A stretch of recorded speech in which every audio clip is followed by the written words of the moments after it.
Look around you, Nigerians.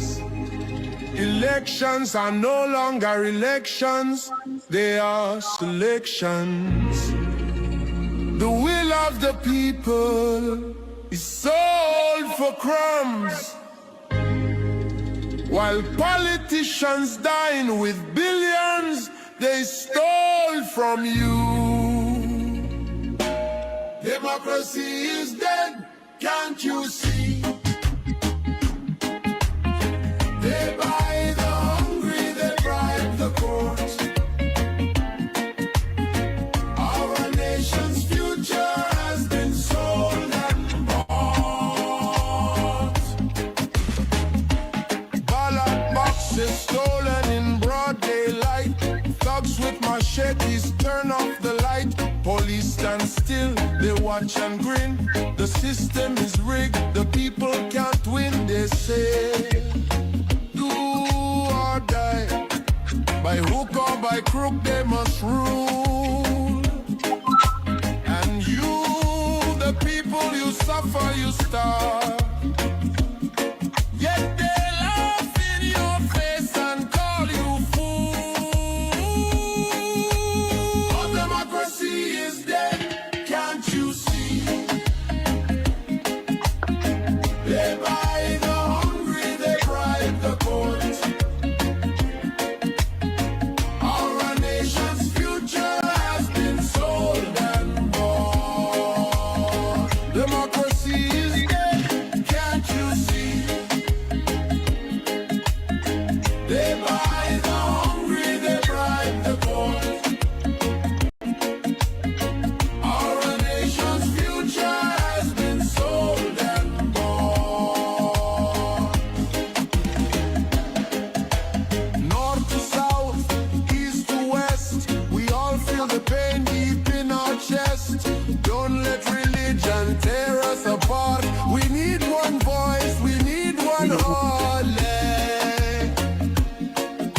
The system is united against us, but we are divided against ourselves. They use tribe, they use religion to keep us blind while they steal the nation. Enough is enough, enough is enough. Democracy is dead, can't you see? Can't you see? They buy the hungry, they bribe the court. They bribe the court. Our nation's future has been sold and bought. Democracy is dead, can't you see? They buy the hungry, they bribe the court. They bribe the court. Our nation's future has been sold and bought. People unite, unite, stand for your rights, your rights. No more chains, no more, no more lies, no more.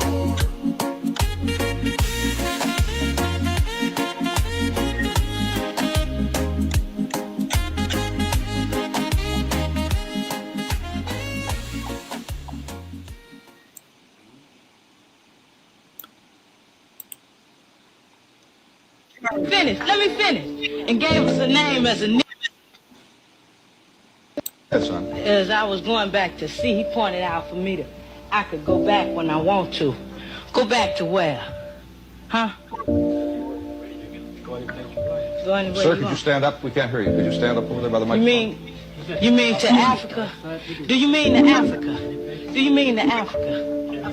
We are not Africans no more. You have raped our great-grandmothers and stuff and changed us. Finish. Let me finish. And gave us a name as a Negro. I am not a Negro. A Negro is a person with a slave at the man. I just want to tell you that. And don't say nothing else to me. Sir?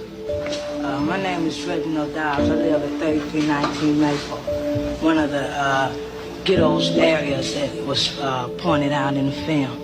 I'd like to direct a question to Reverend Mitchell.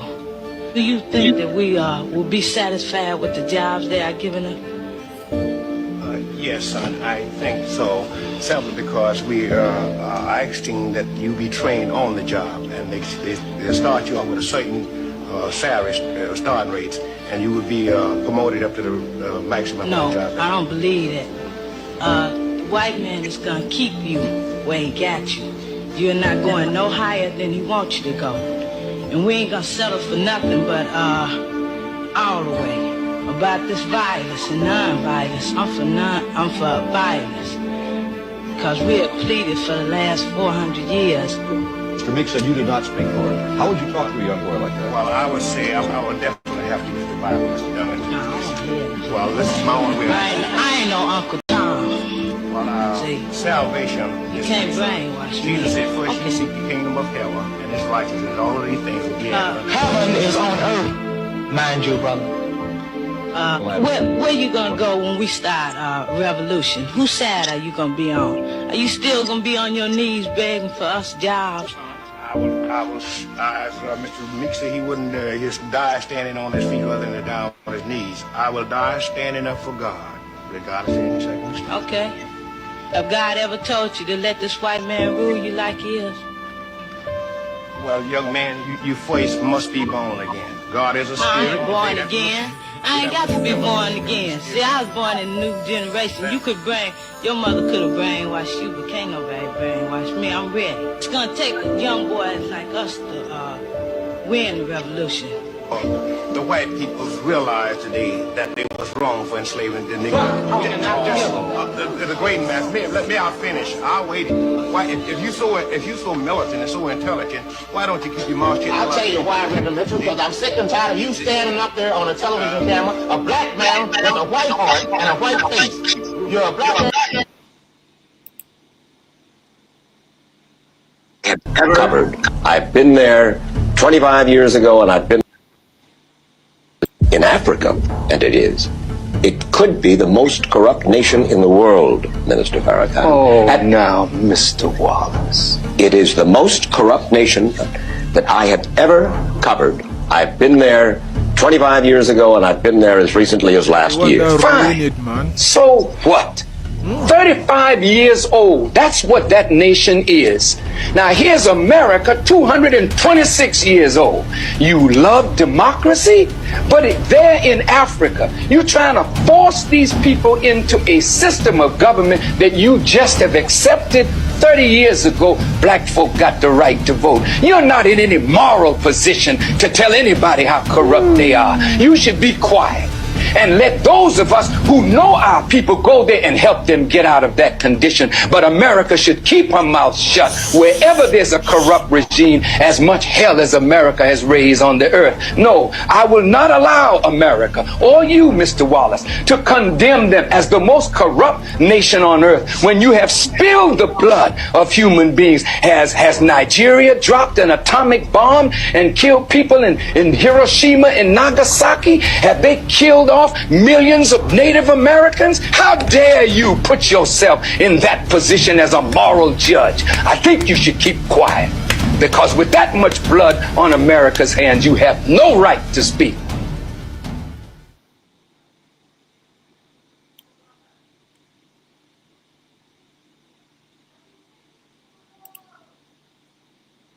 Salute you.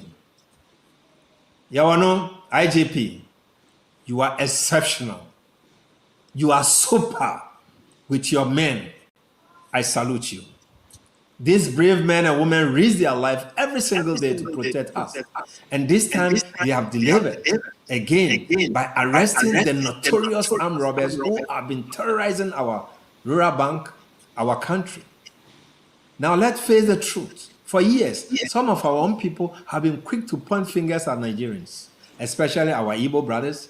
Each time there's a robbery or violent crime, some even organize demonstration, shout on rooftop, blaming foreigners for everything wrong in this country. But today, God has exposed the truth in broad daylight.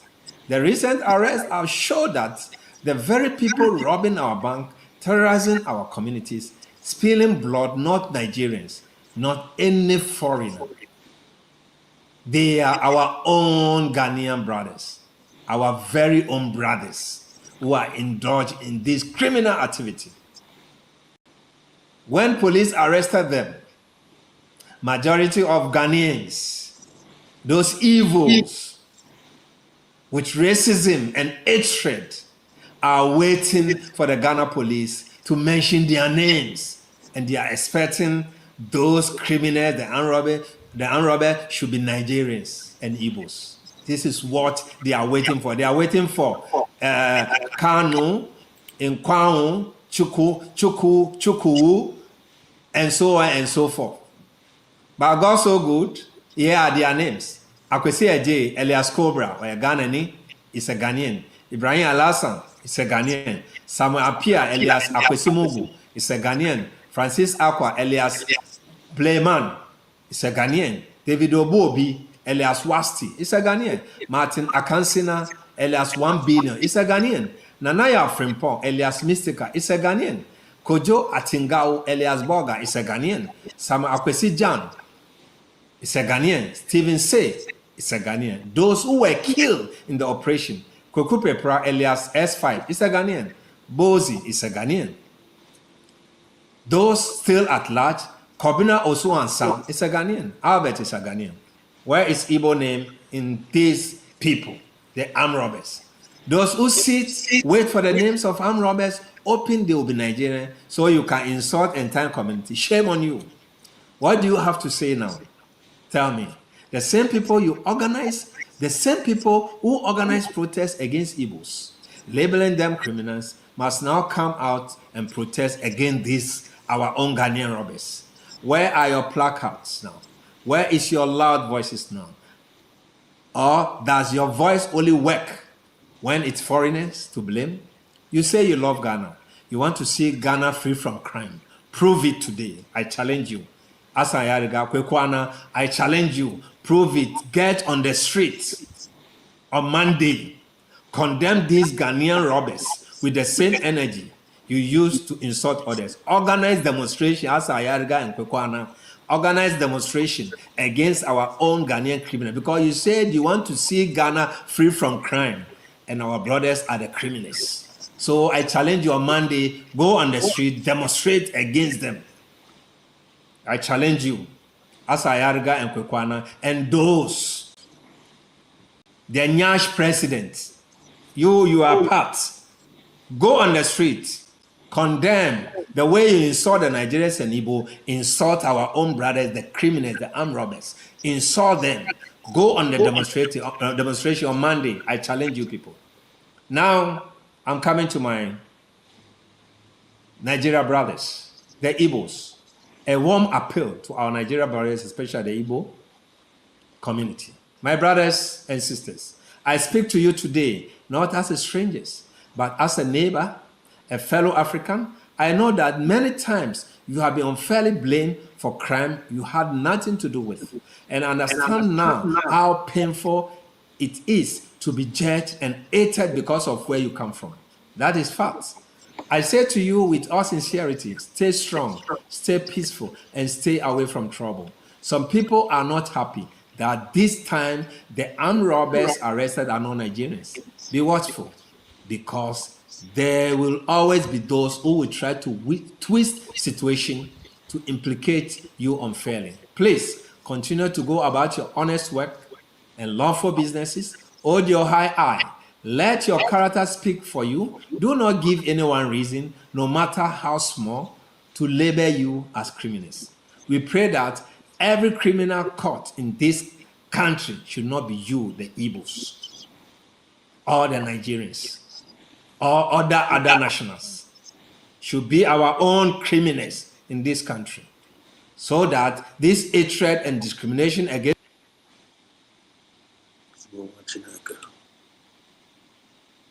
Nyononto cannot lead any freedom fighting outfit anywhere.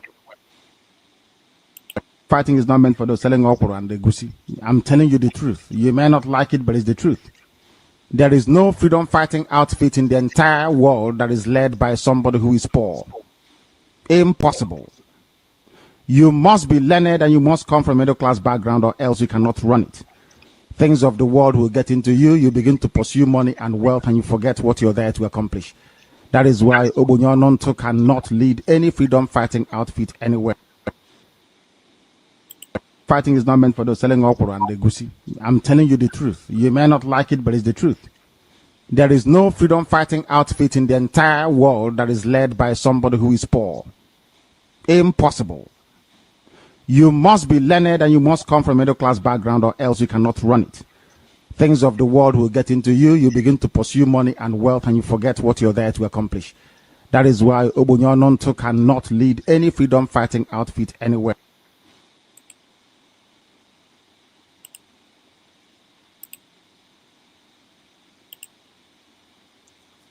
All right.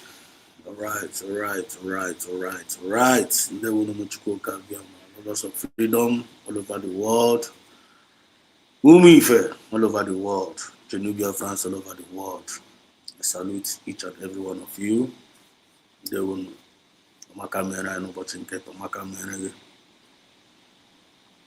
bring greetings to you. I say good morning, good afternoon, and good evening, depending your time zone. This is Biafra Exodus TV, always bringing the message of redemption and liberation to the hearts and the minds of our people. And don't forget, John and I represent the movement of the people, by the people, and for the people. They will understand the time and the season on email. For the people. Long live Mazen Nandekalo. Long live our supreme leader, Mazen Nandekalo, the one that has been there, standing firm for you and I, not giving up on what you believe in. Chineke Nagozera Mazen Nandekalo, Dosarani Ando, Dr. Udo. Long live Mazen Nandekalo. All the evil plans against our leader, all of them will crumble in the mighty name of Chukwuka Biamaise.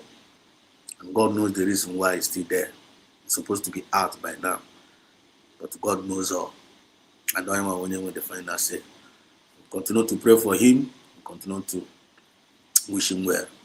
We'll continue to fight outside here to make sure in all our ways, in our little ways, in our medium ways, in our greatest ways. If you are Biafrans all over the world and you love Mazen Nandekalo, continue to pray for him. Continue to tweet. Continue to speak out. Continue to make noise. To let the world know that our supreme leader, which is our president, President Mazen Nandekalo, is still in the custody of the zoo, Nigerian government, terrorist country. That's the country that is reintegrating Boko Haram into the society. They are busy destroying homes, destroying villages, destroying communities, because they are laying our hands, they are laying their hands in our resources. That's the reason why they are doing all those things. And they are using our own resources to fight against us. But Umife, United States of Biafra have come. United States of Biafra is here now. The light in the midst of darkness, USB. Long live Mazen Nandekalo. We continue to pray for him. He have shown us the way. He opened our eyes. And we're now very, very clear. And many more people that are blind than Kibazwa. Some of them are Fuagos. The message is penetrating. People are getting back their senses. The enemies are quaking, they are panicking, and they will continue to regret, and they will continue to suffer. Because they sowed a seed of discord among us, and all of them are reaping it live and direct. And we all are seeing it. Long live PM Simon Ekpa, our Prime Minister. Ebo, Prime Minister. Long live PM Simon Ekpa. Long live PM Simon Ekpa. We love you so much, PM Simon Ekpa. The dragon. We love you so much. We, United States of Biafran citizens all over the world, we respect you and we love you. You did a very, very marvelous job by all that you did. As an the Chineke use the PM Simon Ekpa to bend down Zoo, especially Musa. The dragon. I salute you. Salute you wherever you are. I salute you with my spirit. Biafrans all over the world salute you. with our spirit and with our mind and with our soul. You are a great man. You are a legend. Thank you so much for all that you have done for us. And we will continue to pray for you, PM Sam Nepa. You are coming out. You are coming out very, very soon. There is time for everything. You are coming out. We are so confident that in Finland, they will not have any other better option than to release you. They can never ever pass that kind of stupid judgment on you, that illegal judgment on you, because you are a freedom fighter. Under self-defense and self-determination, which have never become a crime. So they have no other choice. They must release you. We, the genuine citizens of Biafra, will continue to make this noise. We continue to tweet. We continue to pray. And we know our God can never fail us. And the Mobile Jodoro, and Yapo will be nigwe. And Yapo where. I mean, Kajuel home mad. We feel no boo gayaka, and Yapo where. And the Mobile Fine Poroya, on answer. You have never failed us. You have never disappointed us. Obinigwe has been with our side. Chukwu Biama. You have never failed us. And it's not going to fail us in a gig as well. Long live PM Sam Nepa. We love you. Long live Totongozo Rabeze, Mama Biafra, Agunne, our lovely mother, our lovely sister, our lovely comrade, Totongozo Rabeze, Lilian Wite, Yorobanyuanko. Love you. Long live you, Mami. Only we love you, and we respect you, and we salute you. You are going. What you did in Finland, we are not the generation upon generation to generation to generation to generation. Your name will be ringing bell. You did a very, very marvelous job. What you did in Finland, you may never know what God used you to do in Finland, but with the time, I'm a neighbor. I know you know.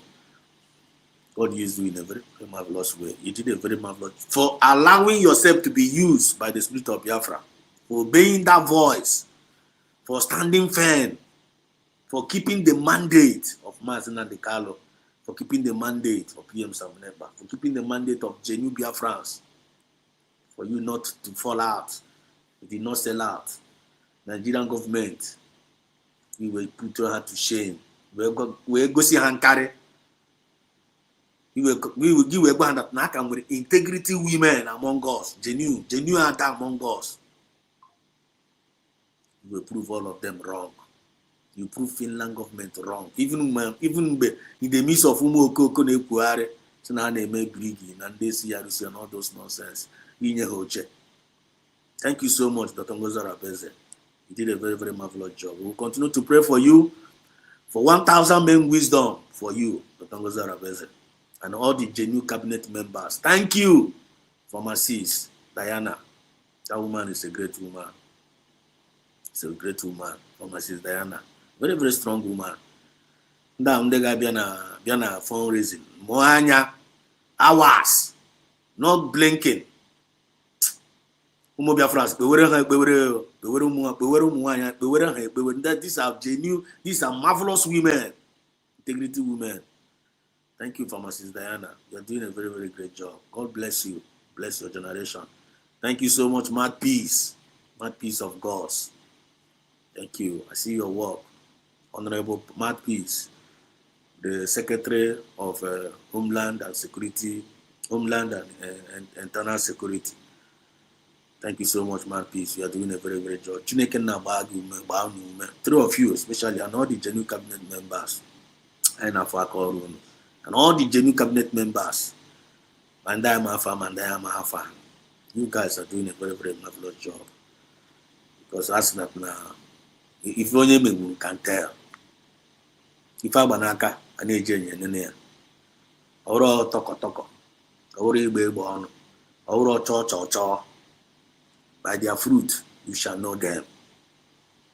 There are many people that have coming up. There are many people that are claiming that they are doing Biafra. They are doing Biafra. Biafra. But when you check their fruit, rubbish fruit, we know all of them. So long live all the genuine cabinet members, you guys are marvelous. You guys are marvelous. We love you, respect you, and we salute each and every one of you. You guys are doing great. Ụmụ Biafra kpewere na ekpewere kọwara na ọfọma anyị nwa ụgwọ anyị ji ha kpewere na ekpere kọwara ha ọfọma abịakwana bịa sị ka ị bịa nwewe anya ụfụ ọka ị bịa akụwa stọd ịkụwa stọd gị kugbuo onwe gị na stọd anyị na-aga ịkụ ga-akụgbugo kugbuo gị nwụọ pee because you are evil. Ifu ndị na-arụ ọrụ ọma kpere ha ekpere jaa ha mma kelee ha mee ha appreciate anyị dispose ime ọ wee bịa gị ga mepee kamera gị na-aga akọ ka onye Buhari shi na-akọ ya natabeghị na template ya Fulani ya madam, come on, get away you there. Ndị eriri eri ụmụ ife ndị owo ka nkele ndị nọ na comment section nwanne ụmụnne anyị dị ọma ije eme ọnụ. Thank you so much, Frank Okoye. I want to first today. I think I have an opportunity. I have a chance to browse your match in the internet. Everywhere is busy.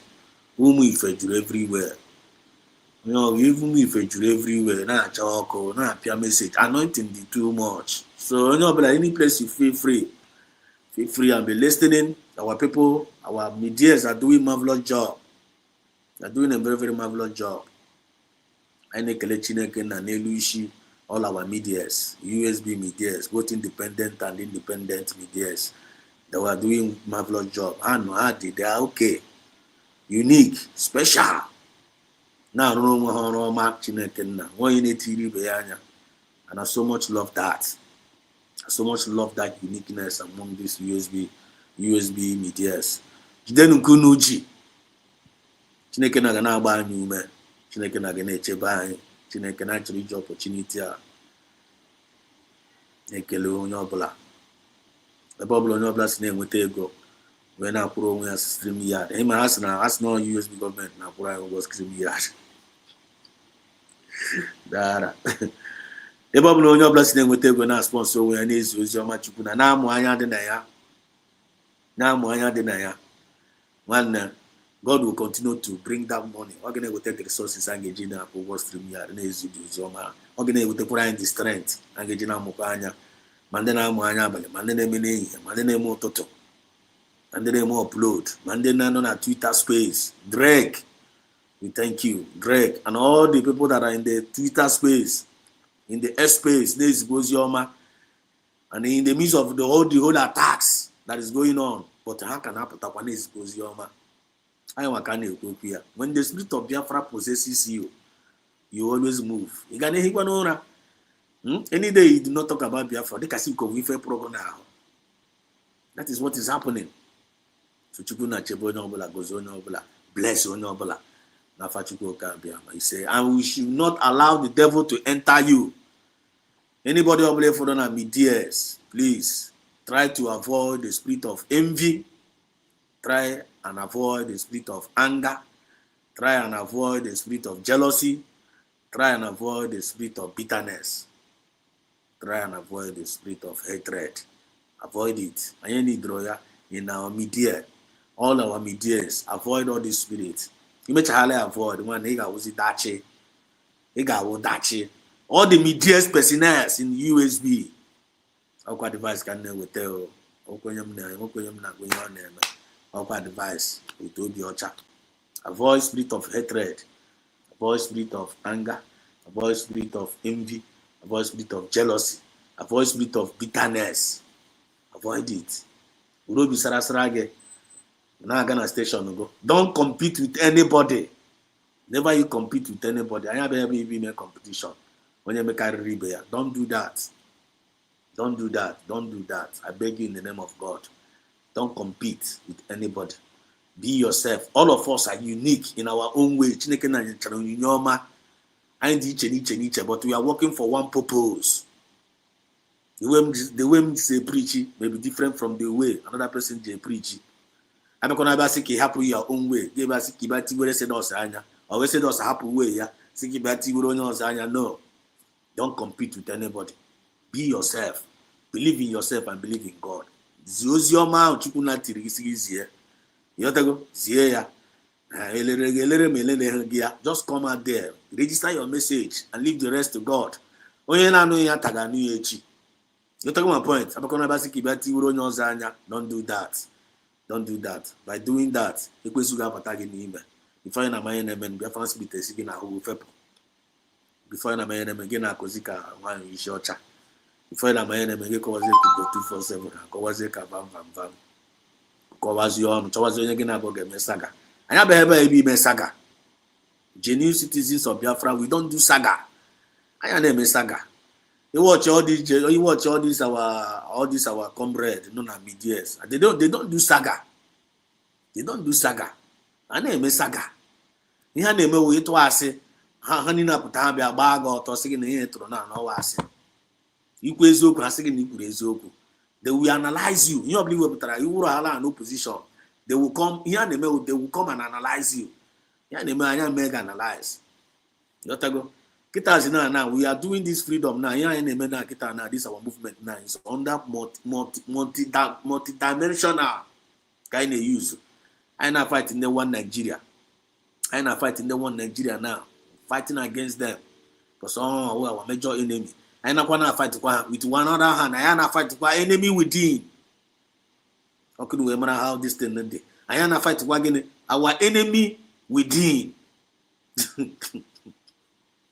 You go. I am afraid to go to Finland. I fight to go to Finland for them to release us. How can we find an email?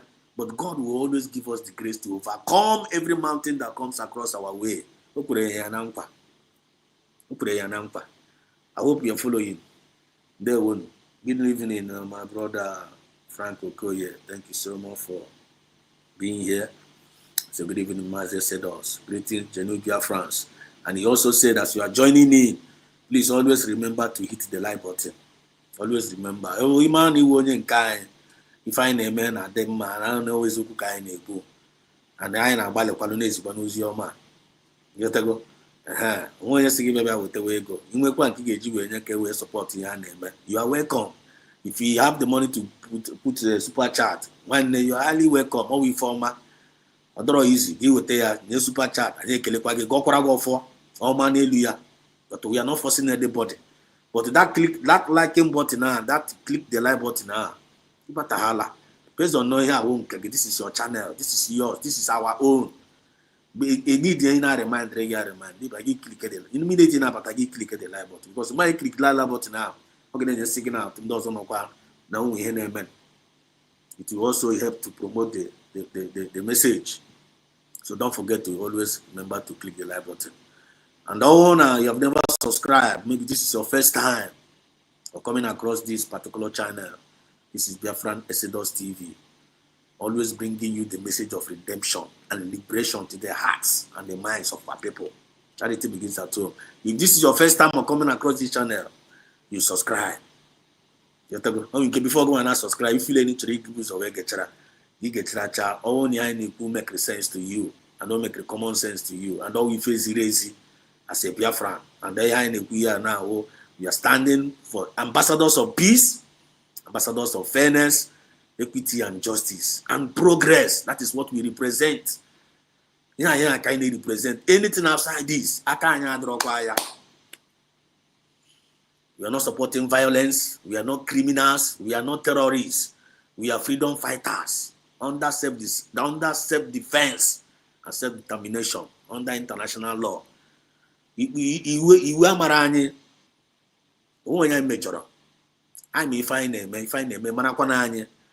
Anybody that's trying to give us a bad name, if anybody that's trying to give us a bad name there, for us to crucify us, for us to nail us down, when any tongue that rises against us shall be condemned permanently.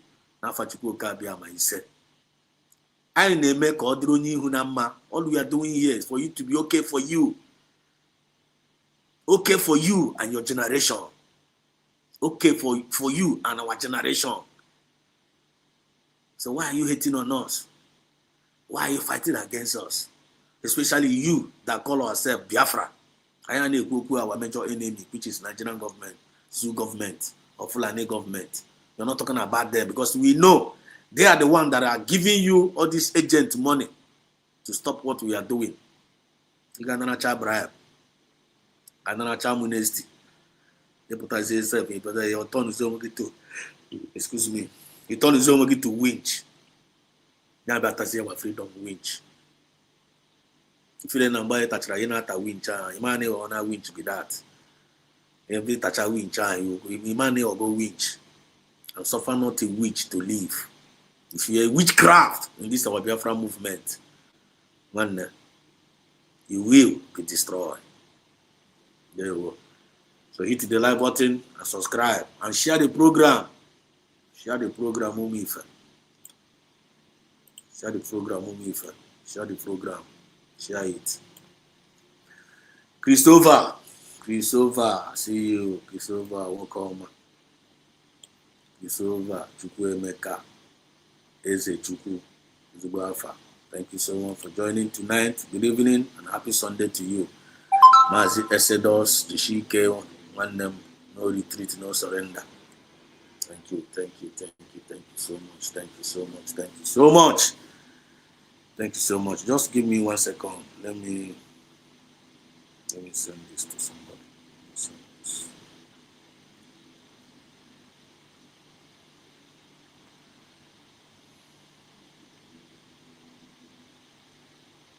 Minute, just a moment. Okay. Yeah. So Christopher, you're welcome. Thank you so much for your encouragement, your support. So she can one name, no retreat, no surrender. Absolutely. No retreat, no surrender, my brother.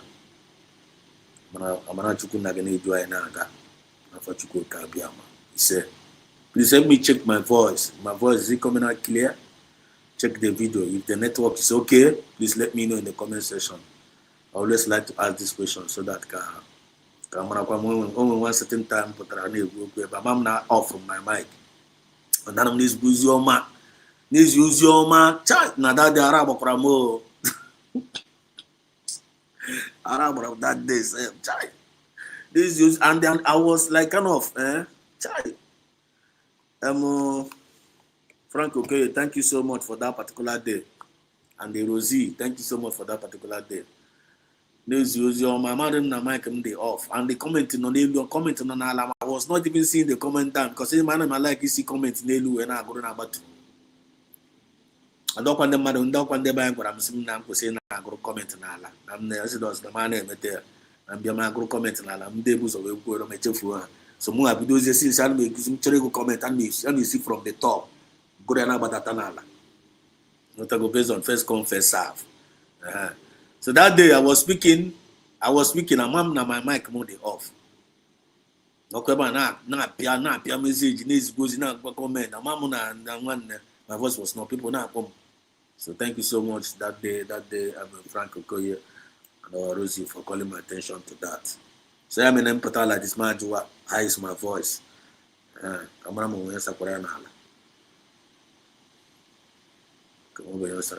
Okay. Check my voice, Is it coming out clear? Let me know in the comment section and the video. So Christopher Chukwuemeka, I see you. Thank you so much for joining in. And Christopher also said, please like, share as you are joining and remain blessed in USB government. We stand. Confirm. Chris, I see you. You're welcome to the program. You say, Benchika, I see you. So happy Sunday, Maze. Benchika, thank you so much. Thank you. Musa Fube. Anytime you just enter, we just flash your red button and we disappear. Musa, who is this Musa Fube, sir? Musa Fube, who are you? Are you a Biafran? Are you one Nigeria? Please let me know. Musa Fube, you always come to our program and I appreciate you. And I greet you. Live and let us live. One love. So Musa Fube, are you a Biafran or are you one Nigeria? Please let me know so that I will know how to be introducing you. Let me know, okay? Musa Fube.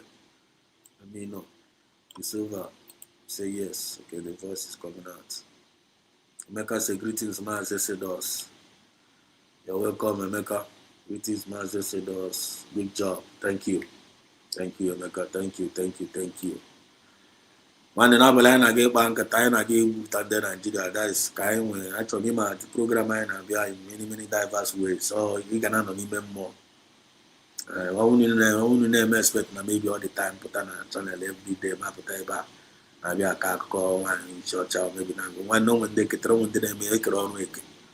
But Bob but I pray, Bob no when Bob them to be led to talk about them based on how I've been led.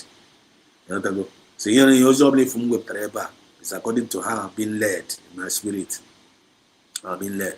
No, when you do opportune that particular time, you jump on the program live, when you waste away get it. And thank God that now some of the audience here, they are matured audience. Then I don't a channel are matured. This channel is not actually meant for everybody. It's not actually meant for everybody. It's only meant for matured mind, matured spirit, men and women of integrity. Those that know how to assimilate information. Understand? Because we are the beacon of light. We are bringing light to darkness. And every darkness must disappear. You understand? So reaction over Nigeria at 65. We are want to react over Nigeria at 65. Nigeria. How about at 65 years old? Few days ago. Is it 3 days ago or 4 days ago? 65 years old. October 1st. The shameless president, Tulumbu, Kaobi, maybe shamelessly, Abayari a camera. That we are calling in there. And while this man was talking, I was just looking at him. And saying, and that about me, no.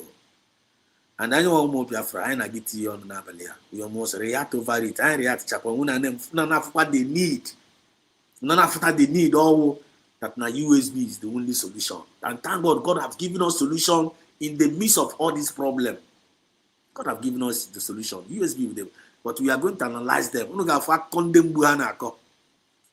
We are going to condemn Nigeria, even their TVC themselves, the station of Tulumbu, because all Tulumbu were that TVC. Somebody went to they even was castigating him, saying the reality. One reality. But we are going to go there. The program of Tulumbu na one only Obi. I imagine as one of them mental toughness. Out of every nonsense, there is a sense. So in any program make sure you go with filter. I in the mind and I get actually we are making our people educate, we are making ourselves educate, we are making ourselves equipped. Because that information is power. Equeko amaba. And I get visited on the one Nigeria camera yanako.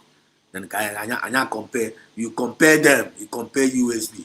Compare them with the USB government. You got food that is a very huge difference. Okay, so Christopher,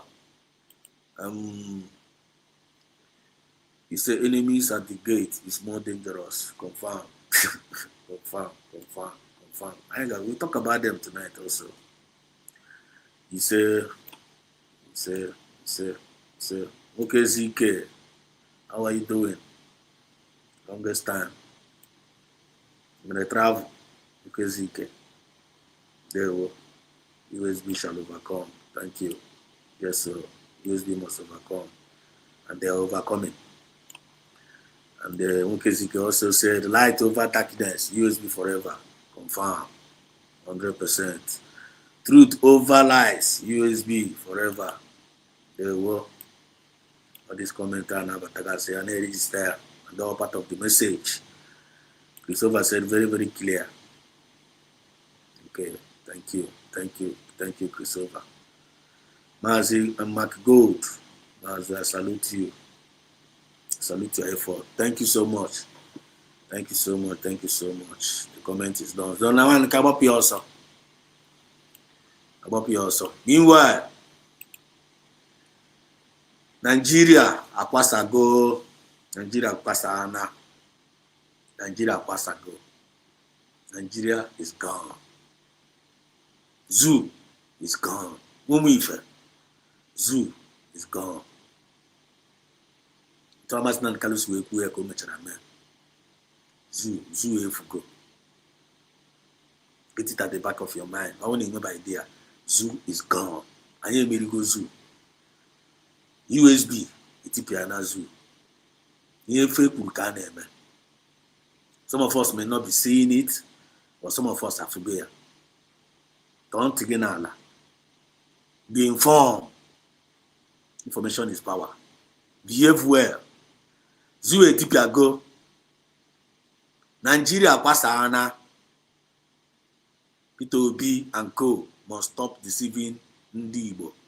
Ndị be anyị. If you're not Peter Obi, I can't say a criminal. I will not call him a criminal. But I can call him a deceiver.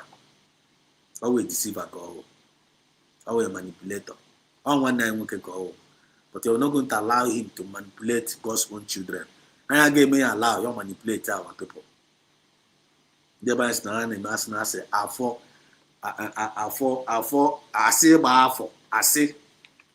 say about for your women. They have been lying to our people, pretending to be politicians, pretending to be good governance. Check this guy. How many years Omer in Imo State, Omer in Anambra State, Chicha Yini Nochere, we also the bank, bank casero. Did not do when you need to know better than Anambra. Check Guaman, Peter Soludo, only Omer, Martin, Kowu governor for Kenkala Lamba, Obiano, nothing. Kowu Okuzi Bazo, from our own state, nothing. Okuzi Bazo did not do nothing. Just of recent.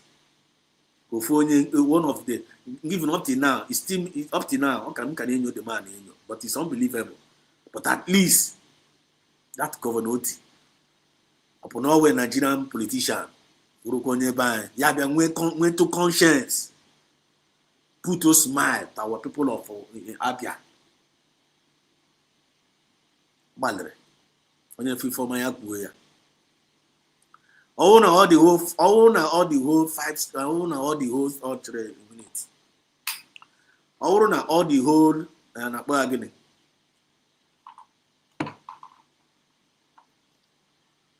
Excuse me. What's going on here? Wait, let me wait.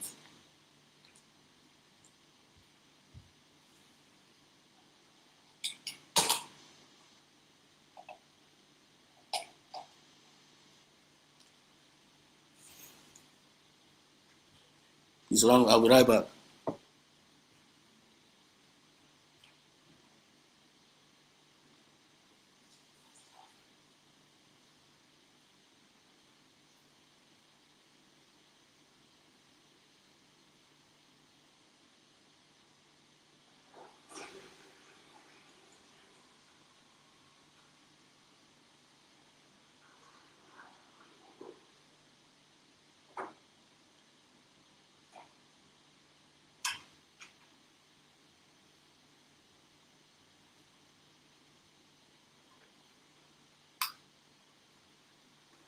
Okay, I'm back. Thank you.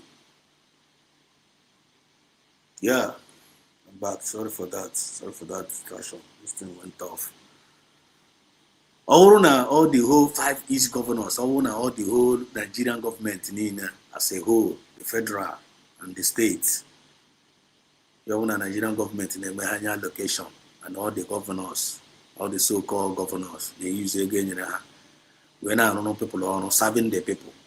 Because after God, the next thing is government. After God, the next thing is government. God is the one that placed government for them to take care of the people. I repeat, God is the one that placed the government to take care of the people. Chineke na always spirit, or human being, always spirit. I want to mad. Which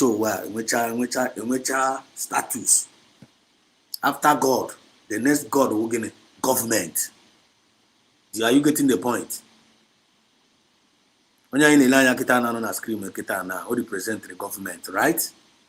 Tulumbu and Onyana reaction over Nigeria at 65. Check in Nigeria at the age of 65 years.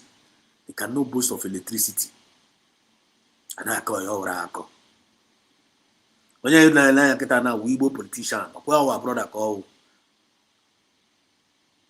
8 years George Chananambra, we need to know when I guess Nejinaka, no, you meputra. The top of the put on it to Ariano. Then get an under you can use here against their own people. They deceive our people. USB is the end of them. All these five, all these governors have been government and the many education are. Authority and the many oti. You are amateur naju, a back notice name with a good as no location. Amateur naju, a back a governor notice and with a good and winning on Abia State. I see no location and a Nepando to hand and a Pandi Bahakan, no local location and a Nepa. Go to Janu now. How evil these people are. Because it was a Chichahini no cherry. Or Junso, Chichahini no cherry. Now, they might look a wicked. They were not able to put smile on people's face. No road, no water, nothing, no salary. Monday, you go pension, Monday, they tagidra for more, nafu. Whereas, I'm a man at a location now. How could share the whole money? The same way the same location if another. Where are now check the way you go to Abia now, all of them are celebrating. All the number they behave like everybody they active, like we now their citizens or now their one way gonna call Biafra. Way gonna call Biafra. To be honest with you. All the government of the Nigerian government is up and doing, serving the people. Because when you talk about democracy is the government of the people, by the people, and for the people. That is what democracy stands for. Government of the people, by the people, and for the people. Government of the people, by the people, and for the people. I have what I need. Then in reality, let them put it in action as the government of the people, by the people, and for the people. Yeah, the problem will be about this year. Instead of them to practice what they said that they are doing, which is under their constitution, democracy. They will tell us they are doing democracy, but in reality, they are not practicing that democracy. They told us that they are doing democracy, right? But in reality, the Nigerian government, they are not practicing that democracy.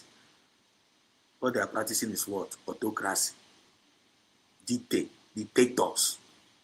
Rulers. People will be suffering, but it's supposed to be the government of the people. But people are suffering. Then those that call themselves the leaders, they are the one enjoying. For Anaza, they have mansions all over the world, taking good care of themselves and their families, committing all manners of crimes, corruption everywhere. That is the reason why people are revolting. That is the reason why that is the reason why Mazinan Kalu checked all these things out. Mazinan Kalu now said, enough is enough. If you watch this music, I normally used to start as the jingle. When that music said enough is enough, that democracy have failed in Nigeria, that nothing is happening there, and which is the only solution. We're going to all Biafrans now give with the solution. Biafrans now with the solution of Nigeria. This Biafra now, people are hating. This Biafra now, the Nigerian people are suffering. This Biafra now that refuse to allow Biafra to go. This Biafra now, that the government of the nation, which is not Nigeria, they have sworn an oath that they can never allow Biafra to go. That the same Biafra, they don't want them to go. That Biafra is the solution to Nigeria. Nigeria are 65 years old. They cannot boast of electricity.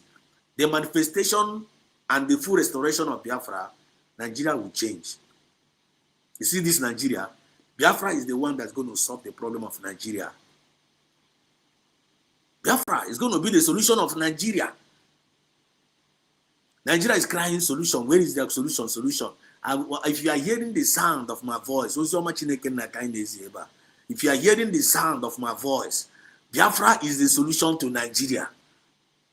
All the one Nigeria, if you are one of the one Nigeria listening to me, maybe you are just at the background listening to me. Get it at the back of your mind. You hate nobody. When I hate, Masnan Kalu did not even hate in the one Nigeria. Masnan Kalu was also fighting for the betterment of one Nigeria. Even during the time of that NSAS, remember the role of Masnan Kalu. How can you have a government? How can you have a government? The governments are supposed to protect life and properties of the citizen.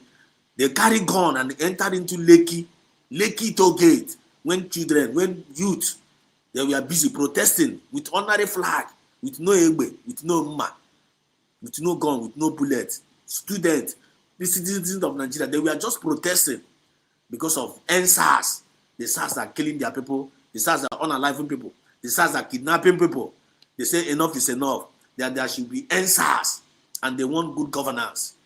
They were doing that protest without any gun, without no bullets, only with Nigerian flag. A so-called Nigerian government, Tulumbu himself, order.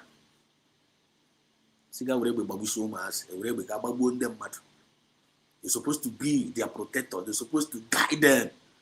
And they went there and unalived them. Up till now, is there any arrest to all those people that committed that crime? No arrest. Nigeria at 65. Nigeria at 65. And that Tulumbu still get the mind. Still come and do press release that Nigeria never of man.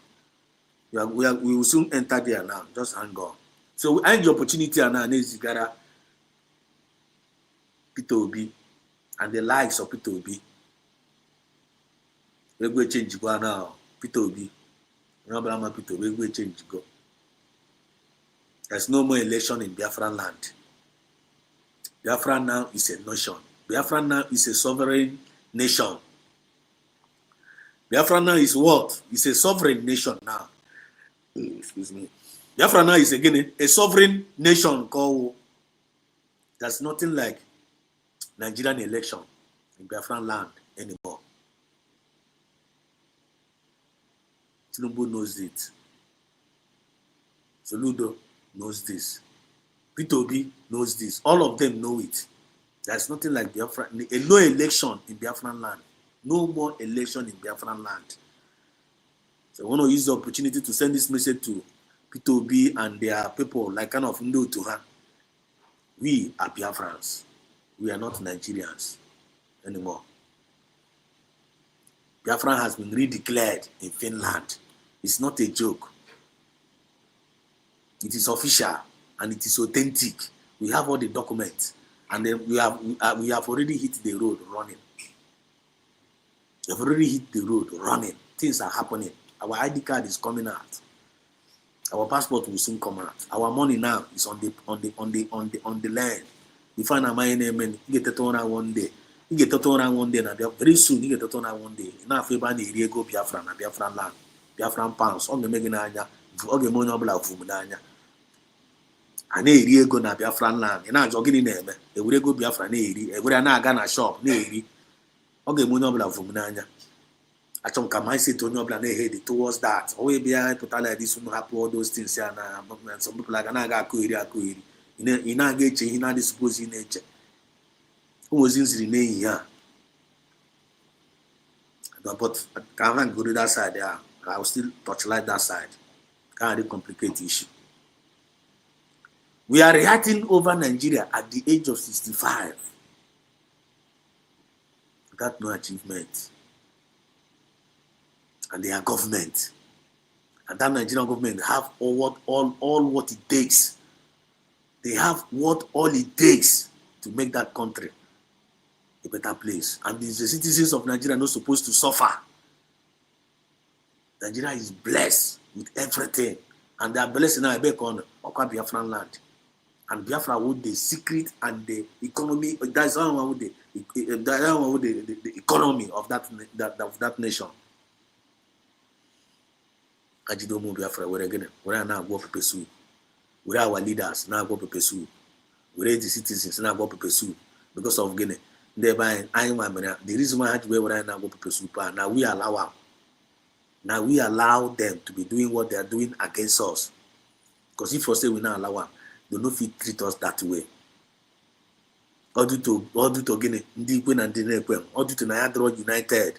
I'm not but this time around I had to go united. People are waking up.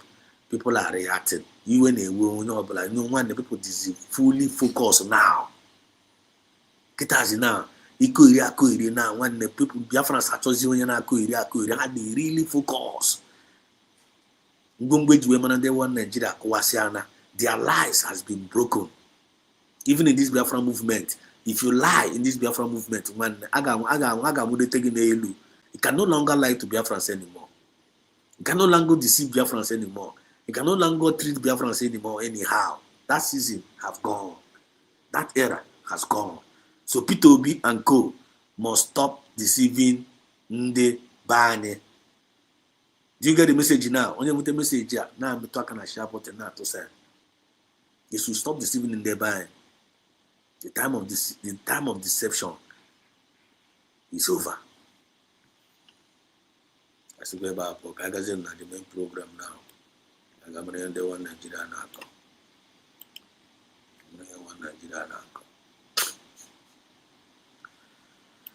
The one Nigeria. Nigeria, they won.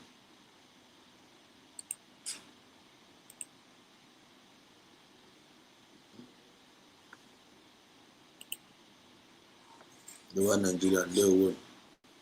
I go. Kuna fuga. The one Nigeria, they are. Kai ga na akụkọ the one Nigeria then I hate you on. You go. Hate you on. Can't you go link here because I reach a case all no when you blood chori go. You blood chori go. You click a link but I be a go to where there. This is the government of the people by the people and for the people. Yeah, this one is an open mic. For no rule. Now, let's go there now. Check out what is going on here.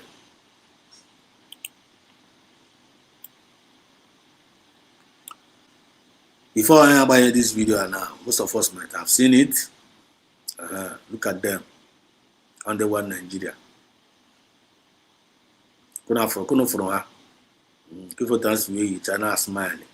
Suffering and smiling. Freya? They don't count on it. I'm not a cram. People dance with you and Cambu last time around on Rise TV. I'm going to go get an book because when you serve Nigeria, they must come back in shame. They queen soup. They could say more. Down they suppose you know at a hand, suppose you know. Check is on the media on USB. I'll give for Tony Blast when they quiz open. One they debunk lies. I want any lie and equal cannot drama. Even my government equal cannot asking and kai could not drama. And I stand for truth. USB is standing for equity, fairness, and justice. But Nigerian government doesn't have that fairness. Nigerian government doesn't have that justice. Nigerian government doesn't have that equity. They don't have it. And I don't think they will have it. The Biafran USB is the one that's going to bring that fairness, bring that equity, bring that justice to the citizens of Nigeria. Take it or leave it. Now let's go there now. Listen. Good morning, Thomas. Good to hear from you, and happy independence to you and the rest of the team over there, and the entire Nigerians. Happy independence to you, and happy new month to you as well. Yeah, it's happy independence to everyone out there, and exactly happy new month. It's so exciting to be alive and to witness the 65th anniversary of Nigeria. Exactly. A lot of hope. And the president actually said... Did you find the president's speech hopeful? Yeah, hopeful and reassuring. Nigeria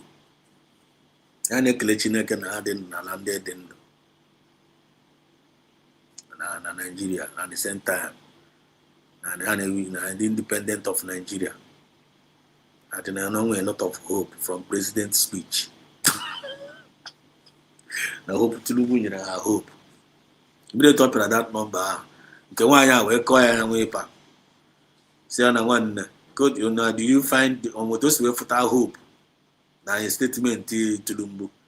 Ukoka we say yes. Now listen.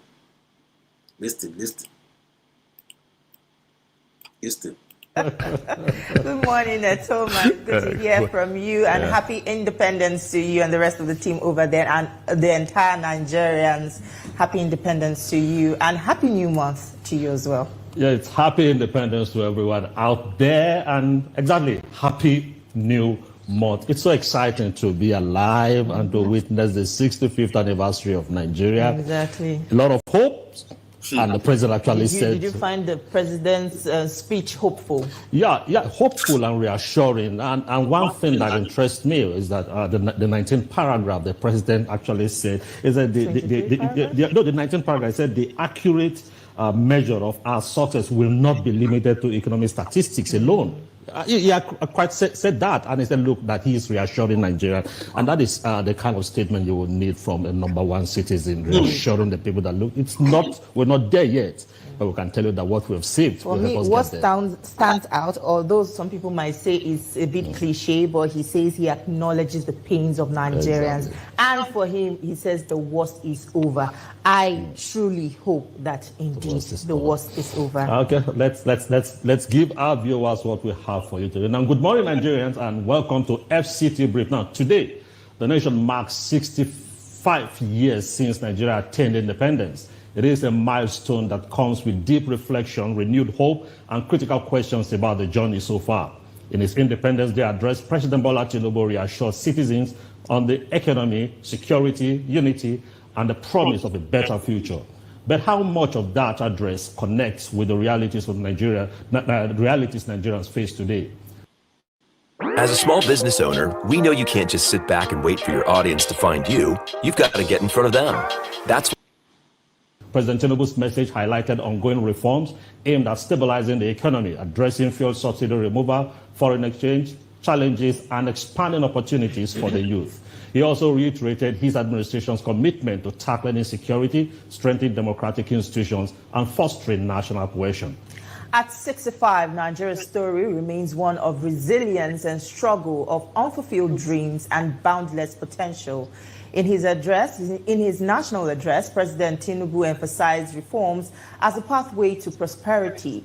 But for many Nigerians grappling with inflation, rising living costs, and insecurity, the question remains, will these words translate into tangible relief?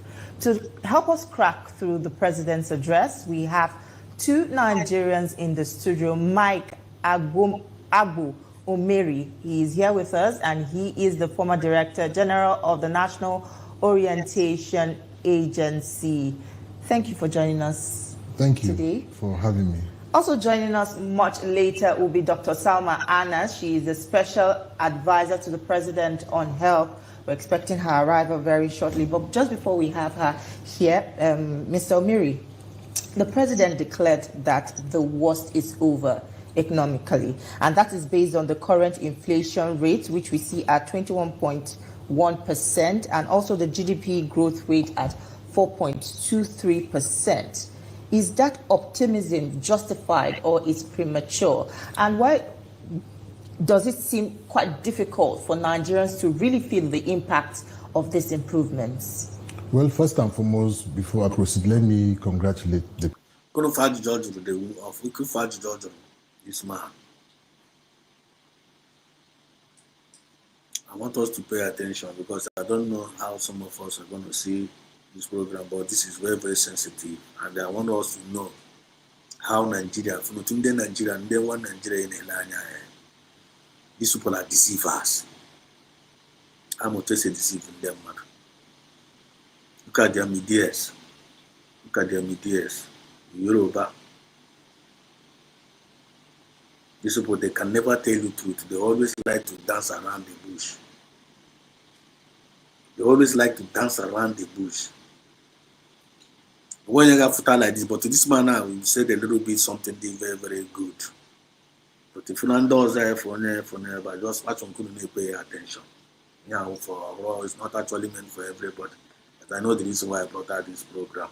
The people of Nasarawa State, where I come from, today is our 29th anniversary of creation. Oh, congratulations. And I was the principal actor in that process, one of the principal actors in that process.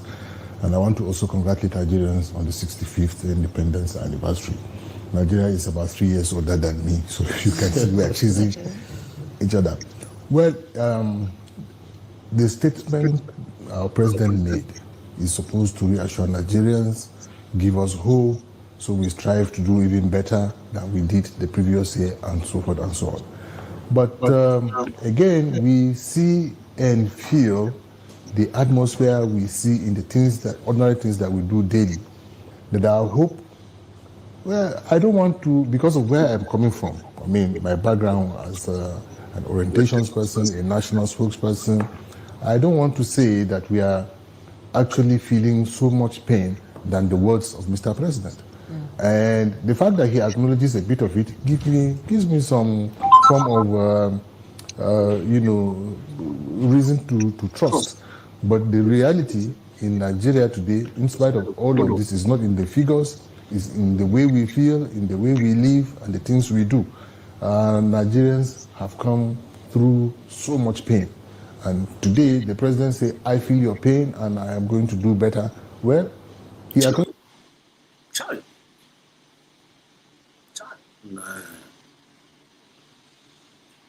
President Hamilton acknowledge.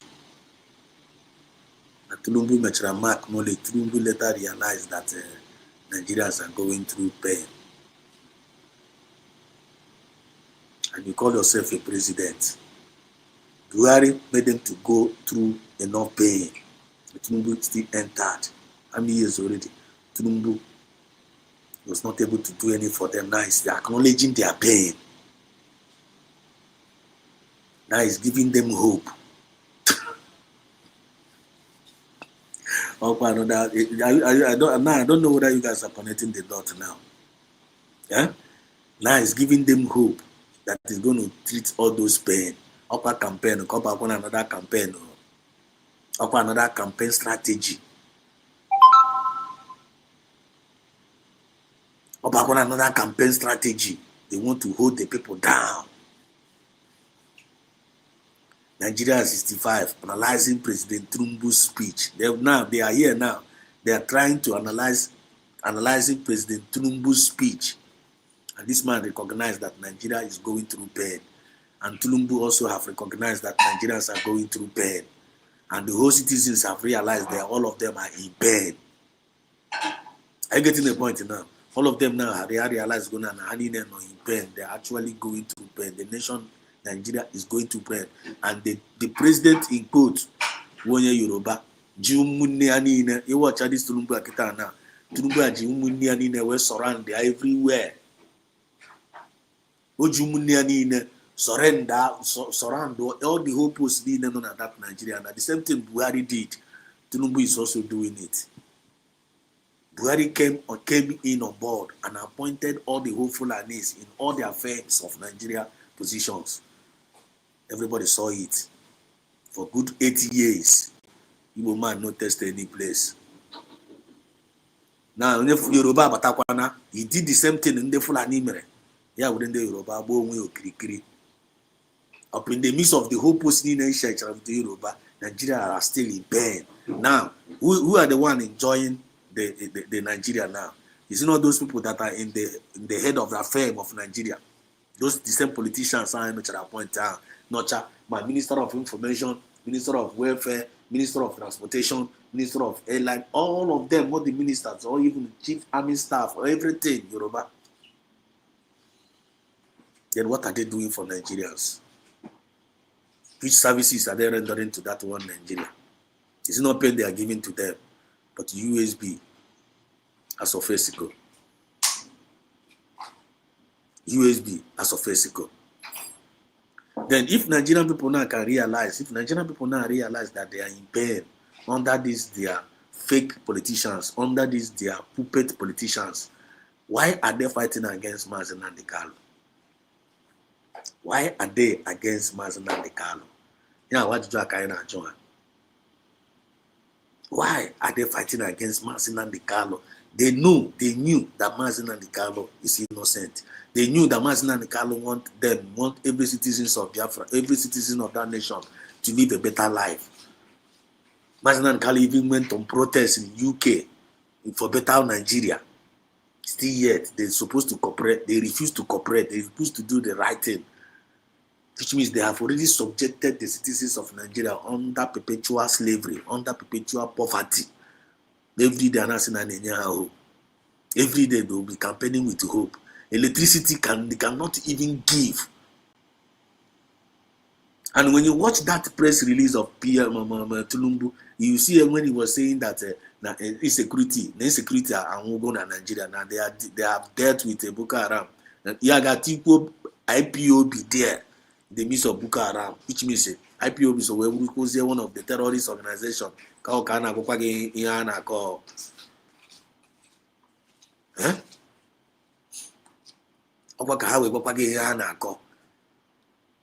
That they have dealt with insecurity, that insecurity have now, and as Boko Haram also, the Haiti will go with IPOB in Haiti as one of the terrorist organizations.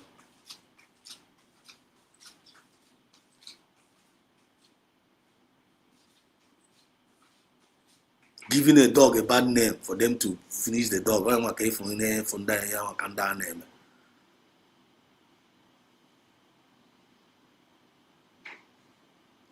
Our question now to these people now, why is it that Nigerian people, they have already knew that these people, they don't have anything good. Their government doesn't have anything good to offer them. Nigeria at 65, the citizens of Nigeria, they have already known that this government don't have nothing to offer them. Why are they in support of them to crucify Mazin and the Kalo?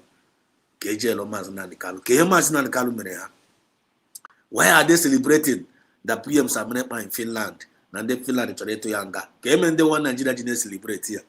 I want to do a kind of job.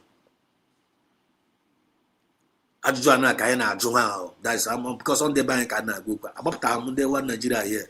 About time they want Nigeria here. Can't worry about more they want Nigeria.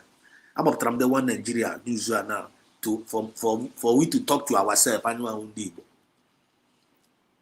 Ndị Igbo hangaraga soro ndị one Nigeria na soro ha na-aga ama ọkụmazị na ndị Kalo. Soro ndị one Nigeria, knowing fully well Nigeria 65 got nothing to offer to them. People like Nwoke, that stupid man Angbara on white is not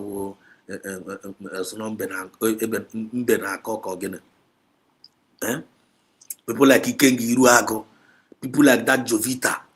Then they support one Nigeria. People like Udele. Name them.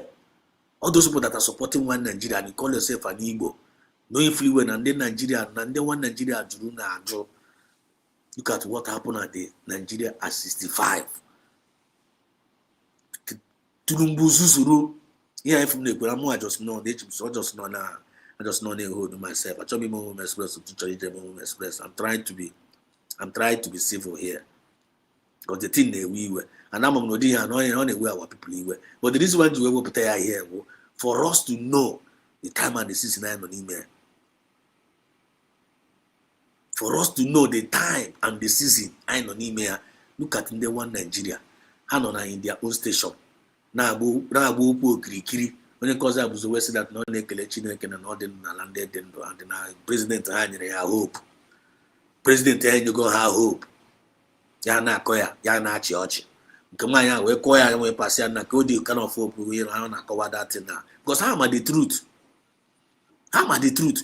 But if I say Kuzoku Kamato, now that truth and abandon Nigeria, that this Nigeria, this government is no more working. That everybody should go on their way. But even now, I get my arrest. I got one salary because on the one Nigeria I don't blame them, quite all right. Nigeria are paying them. But the now, knowing fully well that now one Nigeria is paying you, why can't you resign? Look at the other day, they killed excuse me, I'll be right back.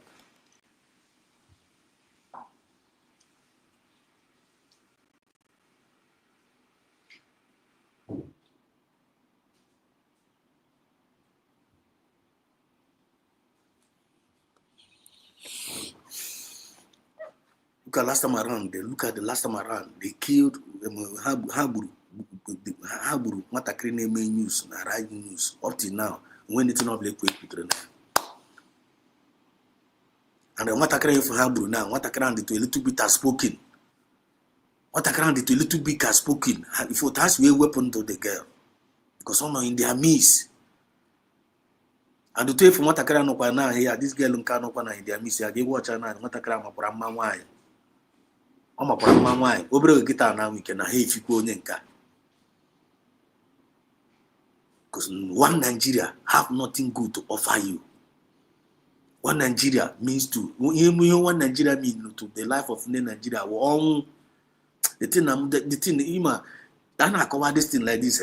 Achomka, nde one Nigeria, like kind of ndi Igbo men and support nde one Nigeria. Achom can me pay ranya. And I'm just trying to like kind of to save some of them because some of them are very far. Maybe some of them they cannot even tell what is happening to them. But I not talk camera when die gas of tani because talk nine how ndi Igbo name one Nigeria. For them to open their eyes, for them to know that one Nigeria finance, no matter how one ego and the one Nigeria nenyege, no matter how much one Nigerian people are giving to you, when the one Nigeria to you, you mean the war, they will give you, and they will take back from you more than they give to you. One Nigeria give bread today, one Nagana give bread, and is gone. No matter what trouble in the one Nigeria nyege, aga nana pagia, reason we walk. Or could we matter how evil? Because I'm talking to Igbo Biafrans here. I'm not even talking to the one Nigeria. But thank God, Nanki Bazwa. And the one Nigeria, when they not pretend, they have been pretending, like in a suffering and smiling. Kitas the thing Jizihanolu. The thing Jizihanolu kita na when the kita harip tawago. Some of them go heku puna. Ukwezi ho didi. Very, very soon kita nega funde Nigeria. They use that now. In when I Fulanda name news. Ungaswana wa mama. Taura mama all observation. All observation. If another one Nigeria user, very, very, very, very soon. We'll send yourself at Jasuago. Very, very soon, they one Nigerian user, one Hagi video, Haga Bacho, Hani nega boss off from their news. And then they PC upon Hakama Hasimba, how I was interested. Hani nega Ladi. The same way in the marriage we Ladi and Nigerian army. Listen very, very carefully here. Atom, Nobla, I don't want you to believe everything I'm saying. Come with your feet and you're welcome. But to jot down these things we are saying. You see all these newscasters, all these brand envelope newscasters, they hey, bribe. They say bribe. Kitazina, and a buzi hebu. And a buzi hebu. Their life are in danger. They didn't name one Nigeria. All of their life are in danger. They didn't know their newscasters. One no one honey in age. Upon then one Nigeria, come on, be here na one Nigeria mean the war. Are you getting the point? Be here to one Nigeria means be war. Then Nigeria say be here. Yana technically with that. Yana bago be war. Hopefully that na Biafra. I hope now our people get better understanding this message. I hope we are communicating. One Nigeria means Biadia mean in the Ogene Bian war. Hotel na my phone no na in the line and scream market now. One the man now man ke wezu if what to see na sando. You want to see na sando one get this man he got table sabia now. The good aunt. Acknowledges that it has not been rosy after all, and so we would say it has not been easy. So these figures are.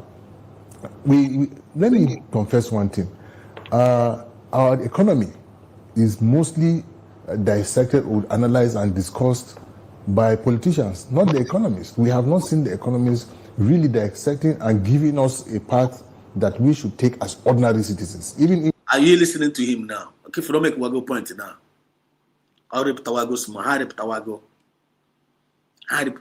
Very, very soon, go and mark this word, write it down somewhere. Very, very soon. Okay, Taka. If I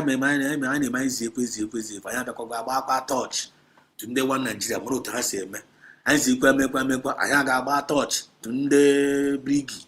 One of the those see me. Yeah, I I can have that side, I can touch like that side, it will be my only chance. I might touch like that side. I had about touch. That is all in there, man. Give pay attention, give them man. We have find name on Abba. Fuzian is on Agua. I got check one day one Nigeria, bro to hammer. But the last time I find a chick Kakitana, I got phone in Chapope we go ha. Kitas now because of the appearance of the USB. Have go to the USB government is appearing in Nigeria woto. Imakwa tweet of the Imakwa how far tweet in the USB in Aga. Imakwa how far tweet Dotongoza Rebeze Naga to the world. Do you know how far Naga? Dotongoza Rebeze for Hana Moku today, Nachi Ochi. Dotongoza Rebeze and Akwampuramu. I don't want you call. Oh, why you call? Thank God no was in charge. No one was in charge now. Why no na why deputy prime minister of USB? They tell Otobuchanam. Otobuchanam, oh why you call? What say treat to Moka, what say treat to why no wa? Dotongo rebels in the more peer tweet like this or peer like this. Your tag Gasiama, Tulumbu, tag Yama, America, tag Yama, Australia, tag Yama. Ma BBC, Tagama, all the whole news, man. No brand a G copy. President Trump put a G copy. UN in a G copy. And in an affair. Kitas now the whole world now on the neck of Nigeria. Couldn't they aware? The whole world now on the neck of one Nigeria. Canada, na Piasunde Nigeria. Everywhere now, when no one Nabazi also. No brand Nigeria, Koraka na door. When they want come on, let us do a lie. And then attach because now when once you are once they are affiliated with Nigeria, one again no gain. Any control blood affiliated with a lie with Nigeria, and associate with a lie. When up does openly name is a lie with one Nigeria. Do you know the reason why? Because Nigeria is a corrupt government. Their president is corrupt. Everything about one Nigeria, the government is all about corruption. And they are in the opposite of one Nigeria, which is getting USB. USB meaning again life. And Nigerian government mean again almost Nigerian government probably fancy be idea, and I say be more. But USB asking be idea. The idea mean the idea. You couldn't give me what the meaning could get a wrong on now. Is your goes your museum is make sense to you. And they had the very, very progressive. Go and check what the USB is doing. Check out our government now. Check out our government. Check out their government. Well structured. And this is just the beginning, This is just the beginning. Upon much, even with the little resources, they are moving mountains. With the little resources, USB government, they are moving mountains. Opposite Miley is in our hand. In our resources. Nigeria at 65. What do they have to offer to the nation? Nigeria at 65. They can never even boast of electricity. I was watching Tulumbu when he was doing the speech. At least he can boast of Nigeria can celebrate 2 years of constant electricity. I was waiting to hear since I entered into this regime. Nigeria has been celebrating 2 years of. I was waiting to hear from. I didn't hear that. Unu chọkwa ka mkpọ dị unu chọ ka mkpọ program Tulumbu a na unu chọ ka mkpọ ya unu chọ ka unu gechara biko achọ m either one or two na comment section either one or two person unu chọ ka mkpọ that speech Tulumbu unu chọrọ ịnụ ya just 5 minutes unu mara ma onye unu ga-eji n'aka dị ya ọnọdụ a na-enye ndị Nigeria hope upon hope. So si ho ji n'aka ọ gwara ndị Nigeria mere achieve n'otipia na ndị Boko Haram and n'otipia go ndị IPOB.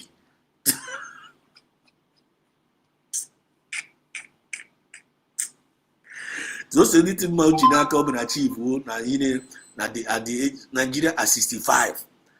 Ihe Tinubu na-agwa ndị Nigeria wo mere achieve nwantị mma m ji n'aka o kwuru as nke ọ kwụrụ afa no nke o mere achieve n'otipia go ndị Boko Haram and n'otipia go ndị IPOB. What does that tell you? So, which means you na agba ndị mba ụwa na ahụ na IPOB so IPOB if an equipment also a terrorist organization. And do you know the reason why they are doing it? They are the ones that are also paying this. They are the ones that are also paying this paid agent, the big and the IPB1 Nigeria, Nando Haneza, Kahapawan, the USB terrorists, and then some of our people, Zuzuru, because of brand envelope, Zuzuru because of stomach infrastructure, Zuzuru because of Agro Nagonga, Yega Nana envelope, Nagapo, USB terrorists, Napoha, Chineke Nagapo, all of them. Because I need to spend one Nigeria, I need to spend those see me no come among us, because if you are one of those behaving that way among us, know you fully well that Nigeria at 65 got nothing to offer you. This man is now, this man also Nigeria Toraya with 3 years. The Nigeria Toraya with 3 years, which means Nigeria does 65, Yaman or 63. Yaman go again, Yaman go water. Ask this man, 63 years here, he cannot boast of electricity as a nation. If you don't put solar, only put to solar or you go generator, you get more constant electricity. Everything the citizens are providing for themselves. What is the work of a government in a nation? After God is government. And God have given the people of the world, like Channel, where everything I got on where. It's just that now people don't want to behave well. Bad governance are the wrong man. Once Chineke naturally when you are like a bad government, you own a government are the wrong man. Chineke na pogo goko. Emana na Chineke na name exist. Once Chineke na get very good governance. Chineke na nyala country good governance. Bakiga na Chineke na the author. The Lord is good. The Lord is good if when you have good governance, the Lord is good. You cannot shout the Lord is good when you have bad governance. Eh?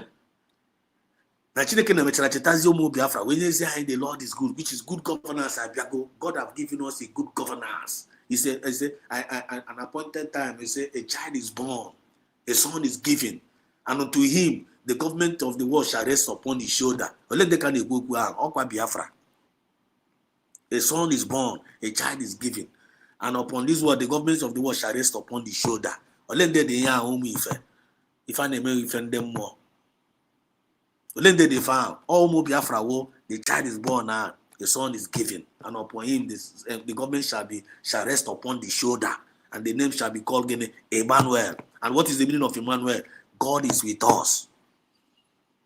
Good governance means God is with you. Because all government in any good road, all government in any education, all government in our law, all government in our employment opportunity, everything, marriage, all government they provide there. Loan scheme, now, even sometimes, even you decide to try the government will be paying you because of getting they will use that the same resources you can take your own portion as a citizen. Government will remember you even to the lowest place. From only one particular state, and a good oil there. Or in that rek, na bamba, cinnamon, natural, natural. Government over down, I don't have because government over and I don't even at that particular state, when the government can everything because of getting hang with oil on their base. You will have now when you will now. If the government they provide anything only for government in Kenya. Because you see again, you had it. I think actually no where. And I'm the right because law now no but that law now. I say allow when they want to decide on actually what legal hagawa. You can't stop them because you know with the law me. That's why government government and I don't have because now let's remain one. But in Nigeria they like that. Anyone when the gas in the gas in Imo State. Gas in Imo State, the deposit as in Aporogara bag, but only can salute only can hopes of the Magaga plant, hopes of the Imo State. Instead of hopes of them to fight for his own people, hopes of them convert to Munia to slave. And I give Bruzo line, easy hopes of them percentage. Today, the one not complaining, that they only had enough. But people are suffering and dying inside that particular place. Check it. Somebody, everybody know if I know about one Imo State, and then they are supposed to be the most beautiful place anyone know what. But watch now, each one now go. Then they buy this police team up together as the owners of the Obe. They buy this police team up together there as the owners of the Obe, fighting against opposers. Them some of them gaga na amnesty, ne egusumu ne hebu. Are they going to receive sense? This is why we are preaching this message now, for them to receive sense. Nigeria at 65. They cannot boast of good electricity. They cannot boast of good water. They cannot boast of good hospital. They cannot even boast of seaport. It cannot even boast. Even this Turumbu na Neku, you say that now it's not Sokoto, it's not railway, Sokoto to Badagry, which means when they mention no east are not the eba na plan.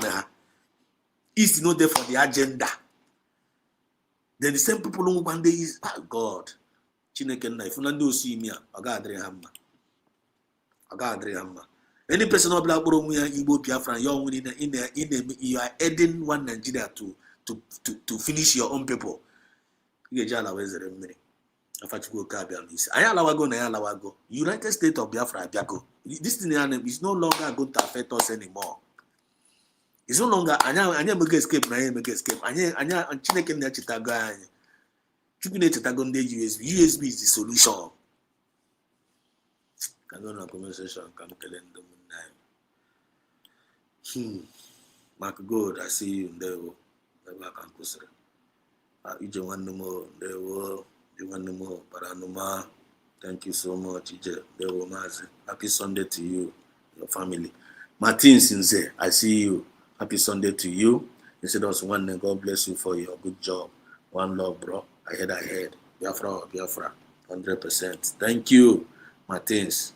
Thank you so much. You also said here, USB is the solution. 100%. 100%. 100%. We are very, very much aware. You also said here, we are very, very much aware. You are very, very much aware. If they are deaf, are they blind? They know that USB is the only solution as it stands now. Confirm.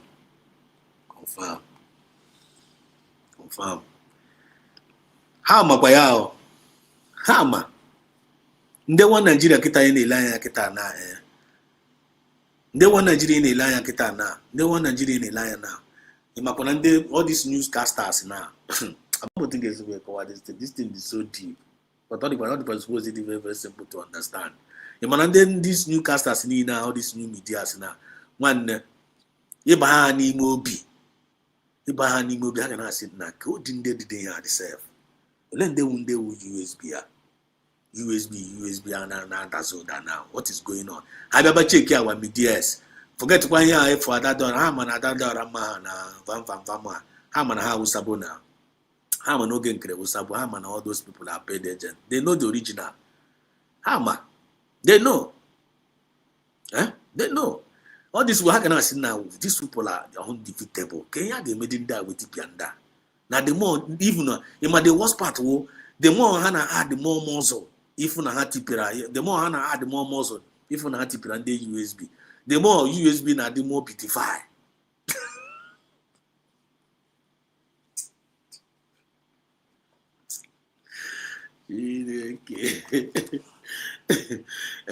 The more Hana, the more beautify. The more Hana, this thing the very all the very mysterious, all the very miraculous, not the very deep. The more they want Nigeria na leka na chiti and USB. The more USB na the more beautify. The more Hana add the more muscle. The more Hana make more improvement. The more Hana even the Hana the more motivated. More. The more Hana the more motivated. The more just like Ozim's rename here. Ozim's rename here. That reminds me. Arromuro n'abali. This early morning after the fundraising. And I want to use the opportunity to thank our DPM and all the cabinet members and all the free donors all over the world. Biafrans are doing great. Umife, they are doing great actually. They are doing great. Cooperation there. One love for there. That is idea. Why is Umife? Why they connected? One, if everything I go to smoothly. Those see me now. Wow. This go mad na bata. Eh? They are doing it. What do you see in her? What do you see in that woman? Let's talk to ourselves. Eh? Because this is open mic. This is Sunday. We just like I am katakana para here. We are making as we are moving, we are progressing. When you look at Dotongo Zarabeze, what do you see in her? Why the Romu is both fit, both spiritually and physically fit? You can any Dotongo Zarabeze, go myself in self. One at was even Oka Anya Michi, all of them. Look at Princess and Pharmacy Diana, or one old lady called old woman called. But if we are Okukibo, very, very fit, spiritually and physically. If when Biafran spirit possesses you, you move. You can even wonder. Biafran spirit in you is the hope of all glory. Biafran spirit in this USB is the original hope of all glory. Our hope in Katulumbu na Grana at 65. Now, okay, Nigeria hope that I see your pen. At 4 years now, Tulumbu is talking about hope to Nigeria. Tulumbu cannot even boast of 1 year of your government. Go to 1 year. Tulumbu does suppose give Nigeria. I want Tulumbu now. I want Tulumbu but no chichi. I want Biafra. I na de fair. I na de fair. I na draw bad, and I never enjoy a lot. I want Tulumbu but no chichi. You want Tulumbu in Nigeria. Onare that's you want only also pass it na regime ya. You want in Nigeria. Steady electricity where poor na government. Then Nigeria get you for Tulumbu chief. You such achievement here will your uncle, your uncle on Nigeria, steady light for Nigeria. What does it take to give steady life to Nigeria? Or just one call, one phone call. They're going to one Nigeria spend the way we kidnap one man and color from Kenya, who's way you and then the whole Nigeria uncle. But they will use it for terrorism. They use it for bad thing. They can never use it for good thing for their citizens. But USB have come to give our people good life. Then you call yourself a Biafran. You call yourself an Igbo Biafran. Why are you bewitching that USB that God has given unto you as a redemption and liberation? Just like the sentinel for him, Moses. Chineke na send Moses, deliver woman there. Let my people go. Pharaoh. After Moses, he got Pharaoh that number, Pharaoh that number, Opera Pharaoh. Yeah? Pharaoh that number for Opera Pharaoh. Pharaoh mere. Pharaoh got double Z. Pharaoh got double Z the pains of whom Israel. Before on this Israel, they jack a butter hatcha. And that's the Haneja no brick. They butter the grass. But the guitars now. In Egypt, say no. After that, Pharaoh, Moses got Pharaoh. Pharaoh now ordered that now Zoom Israel is that can go that can block. Ara we bazie Israel now. Trust Israel. As Moses, but Ibu and Ibu, Ibareza and Yendo. Iberi Ibu and Ibu, Iberi Bizayendo. Eh? Iberi Ibu and Ibu, Ibareza and Yendo. I want to happen to Moses. Sorry, let me go. Yeah? Iberi Ibu and Ibu, Iberi Bizayendo. Moses was again. Moses will have to go back to God again. Sana Chineke na kezi odia kewe olewe kezi yaga gozinda na kwa gwasi na aga anaputa nda na kitas na the punishment had go double. Chineke na say okay na ya calm down na ya me for on eme no ga bayere Pharaoh black and white TV. By the time I finish Pharaoh ga watch that black and white TV ogote na on eme ya we kwali ya just follow me or follow my instruction. Happy him na Pharaoh gaga. Okwa the same thing na eme na. Okwa him na eme na in our own time. Chineke na send the mass na Nikalo to come and deliver his own people. Nka na eme in life and direct. All said them say this one no be said them say. It's happening right now as we speak. God will send Mazi Nnamdi Kanu to come and deliver his own people, just like Moses. Let my people go, Buhari. Ke Buhari mere. Ya ga nwuruzie Mazi Nnamdi Kanu kpochie ya n'ime. Now double the pains of ụmụ Biafra. Ụmụ Biafra bizo na-etisi mkpu na bere igbu igbu ha egbu ka Mazi Nnamdi Kanu, you are the one cause. Ọkara maka a na-akọ na Mazi Nnamdi Kanu is the some of the cause of insecurity. PM Samunekpa is cause of insecurity in our land. Why people talking about Biafra? Biafra is Biafra. Ọkwa the same thing mere mgbe a. Ndị efulefu. Ndị na-anọghị n'ime mmụọ, because that's the carnally minded man cannot understand the things of the spirit. Because the oppressors, they can never leave you. Because when they leave you, it have to go on her. Because they are parasites. Now they may exist today, no Biafrans, now Obrahim can exist. So this is why engineers say Kamakotono, Konyobla address what they mean. Man that Nanda if I fight against, we wrestle not against flesh and blood, but against principalities and powers. In the highly places, only they are all Biafra. All Biafra they are. One if not trying, come off if not trying carry, if or carry, or we here physical, or the more spiritual. Ebe ka ga-esi wee bido ebido. That is the reason why na-eme ọgbaji odoro anya akpọwa Chineke nna.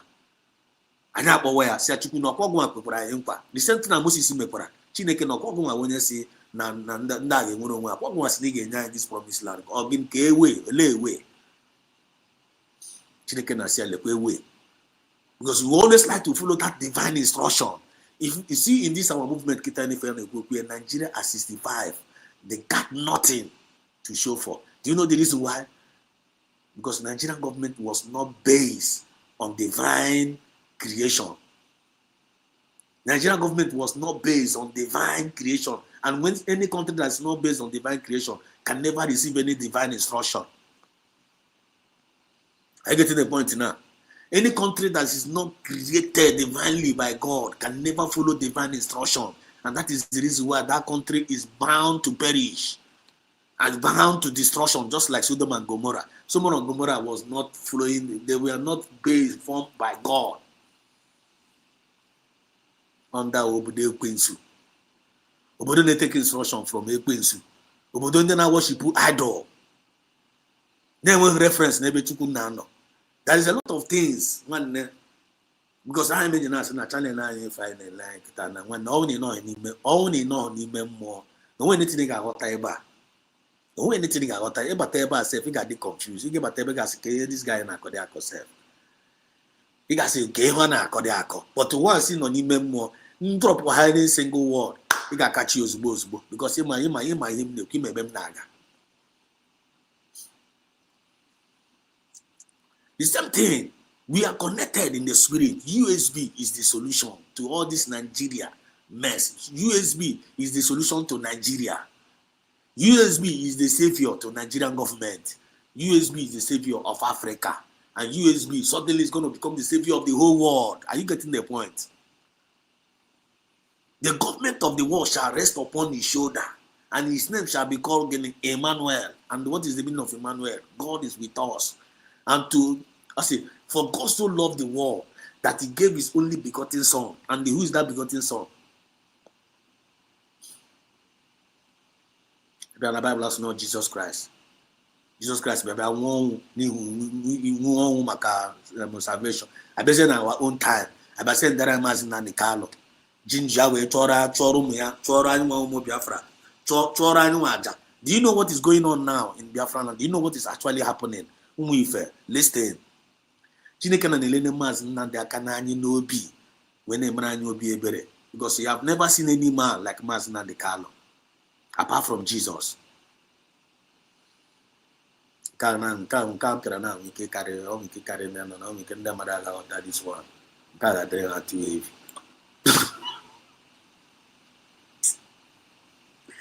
For the heart Mazi Nnamdi Kanu nwere. Chai Chineke nna. And don't we for baby put that heart yeah. Imana Chineke na baby that Chineke na that heart Mazi Nnamdi Kanu nwere na Mazi Nnamdi Kanu have Mazi Kanu was able to transform as many as he can before Akabe akpara ya. Masinakal was able to radiate that light in many souls of Biafrans, and the thing was like a spirit indwell in them, people like us. And we have been again that truth. That truth na time on a time report na on a time bullshit. Your time na time that is one my age go the ego self one my age ego. I na feel my ego my age ego. You know they feel am. Me kuro bill. The spirit of Biafra that cover get okay make yourself you get it.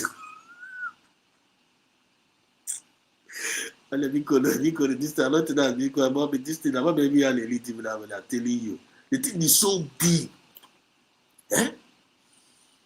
Chineke na mepe ga anya as a Biafran. It is what it na mi jego mi jirego. So saying na no can be freedom. That is freedom is everything. When you dispose all eyes. I mean 2 days ago, I said all eyes must be on USB. The message 2 days ago. All eyes on USB. All eyes. And all eyes on USB is not only for the only Biafra. The whole world. Anya ni nega no na USB. Una USB for Biarane. All the enemies bawakwa. USB for Batrane. One all tsunami. USB for Biarane Keba Jesus and not okay boya while Jesus may survive and Egypt. At the end of the day, may save all the whole. USB in the line, I mentioned us always divine mandate. Already Hana Losarogo, already Hana Baramba. Then one Makwego and the one Nigeria spend to end USB. Billions of dollars in spend to end our declaration in Finland. Do you know what is going on, people? At the end of the day, Akosarea, Akosinia, the thing Nabahara Mati today. The thing Kalabahara, even as we speak to the Hana Hogan clan, all of them and the IPB Nigeria. All of them, my hopes of them, all of them are having problem with the federal government now because they were not able to deliver. They were not able to deliver. Eh? The thing they didn't like this one are too heavy because if they can another one and put again on. Everybody must pay attention. Nigeria at over 65. That no achievement. Without no electricity, without no good road, without no good life for people. People are now every day. Then at the same time, I still have hope. And tomorrow night, I still want to go and win Biafra. You see, actually, election in Biafra land. There's no more election in Biafra land.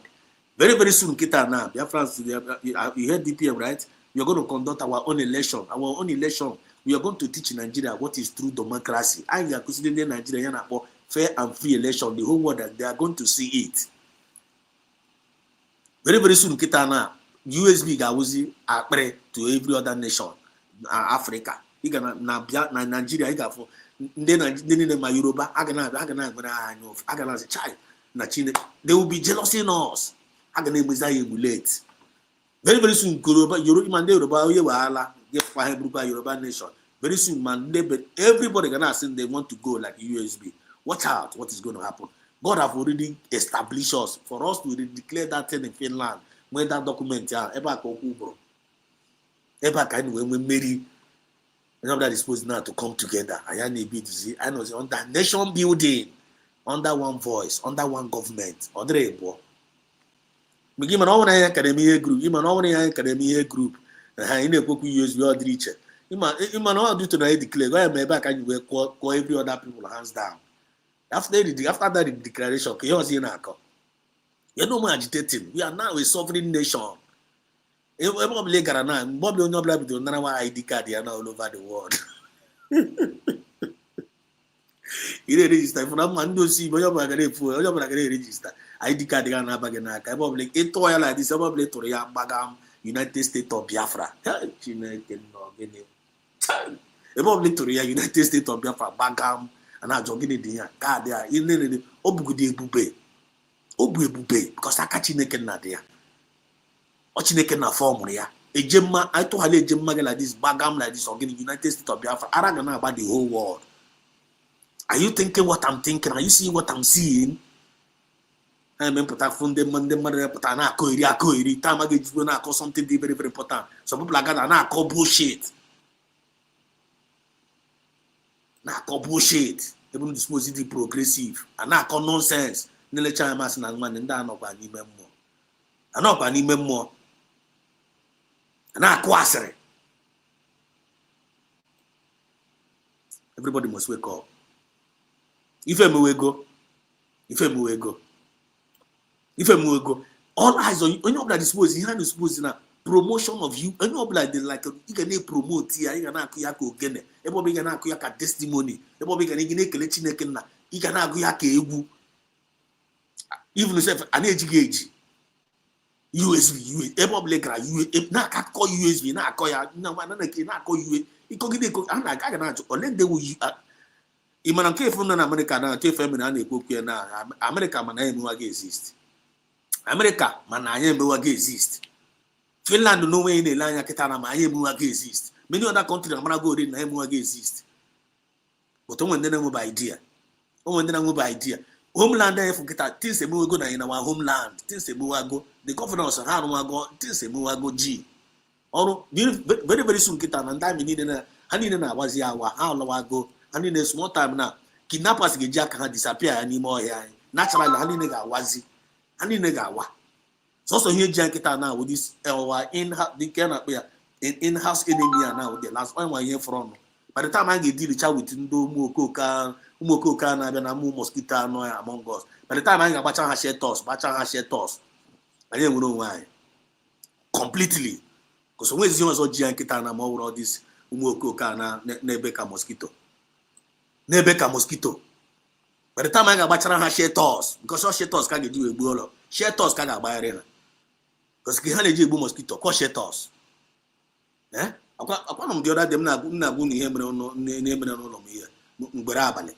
Every time m nọ ebe a mgbere abalị ma ama m ebe mgbere abalị a na-akpagharị from nowhere hapụta ha egwu ite isi ikpe ha laki na ewuli ha disappear. Na asị ka ọ dị nọsens dị ya ọ mụ na mgbere abalị nwezi ụlọ akụ ọgịnịzi na-ajụ onye be m ka ebe na nwaanyị ya sị m n'ọhịa nwere chọọ m ga-aga gote ihe ọ dị ka gọm tinye n'okpuru ala nwanne tinye mama ya adati nwere obere ibirete ha na-agadete na kachi ya m ga-agotekwe nke spray ya mfu ala nke na-eme ka na-aga mgbaghara since a mgbara tu nwanne ha niile disappear ya n'ụlọ ahụ. Since mgbara dat spray amụ ha niile fuo ọkọ dise spray ka ga-agba ndị osi imi anọghị na wamis gbaa dị osi imi ha niile disappear ya because they are not original. Ọhụrụ nwe the house original as the owner of the house. Oke nọ n'ụlọ gboro oke nọ n'iro, oke nọ n'ụlọ gboro oke nọ n'iro na azụrụ na ngịga. So whenever you dictate any osimi, you dictate our job now. You dictate ndị osimi among us. You dictate here. Bury ha share toss ka ha disappear ya one. So far not a witch to leave.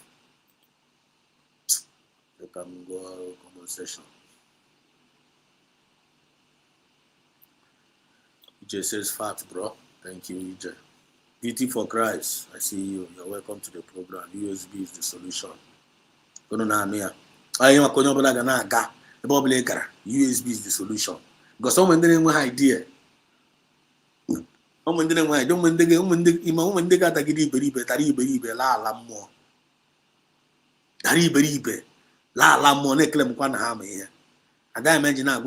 They should beware. How that is actually handle. I raise your handle. I have a Hebrew. I hear somebody with a message of redemption. I hear somebody with a message of liberation. I hear with the answer is no. Because never is at all. See where this is a nation and run with that IO. When even spirit of IO in you, go and each IO. Biafra spirit appear talent. Because you can't see the need because him and that now that there is a force that is watching. That is a God that is watching. Conscious again now. Again with this time in our because him and who run again but again then again on one guy. The man at Eba no one can now all self destruction. He got find his any meaning. It was IO. He can't find his any meaning. But don't play for a guy or chicken again bread. He get you a escape IO. I'm telling you, he get the wisdom he get you because that's the fear of the Lord is the beginning of wisdom. So they are now to Biafran spirit to job. Hey, what wisdom? They don't get wisdom. They don't get wisdom. Now I'm haji bushy. I am haji Jesus to well alarm more. Because that's in Ijina no the model. This was where Banili. They might wait to listen on our boss and Bakuro or Amount of one. If one have wisdom. Go to Money look at me now. Balika an age gauge. The third go to 247 is and keep us an age when the no fair no yan is now, no, them. Mamunda watch or Yachokayana saga. I don't know. I better be a saga. Mamunda Chokagana Bako each be with a distraction. I didn't if I'm upon no distraction corner with it. You're not with it. Kiwe Wajana Gare. So you know, the one side, not is Zochika winch. Now, one Hana Cosiano. Thunder go fire you now. Thunder go fire you. Because you cannot, you can't engage yourself to bring yourself to be a distraction to this movement. Why can you allow yourself to be a distraction? And they make things now. Not talking out the land but thunder fire you. You cannot escape the judgment because you are fighting against the divine mandate.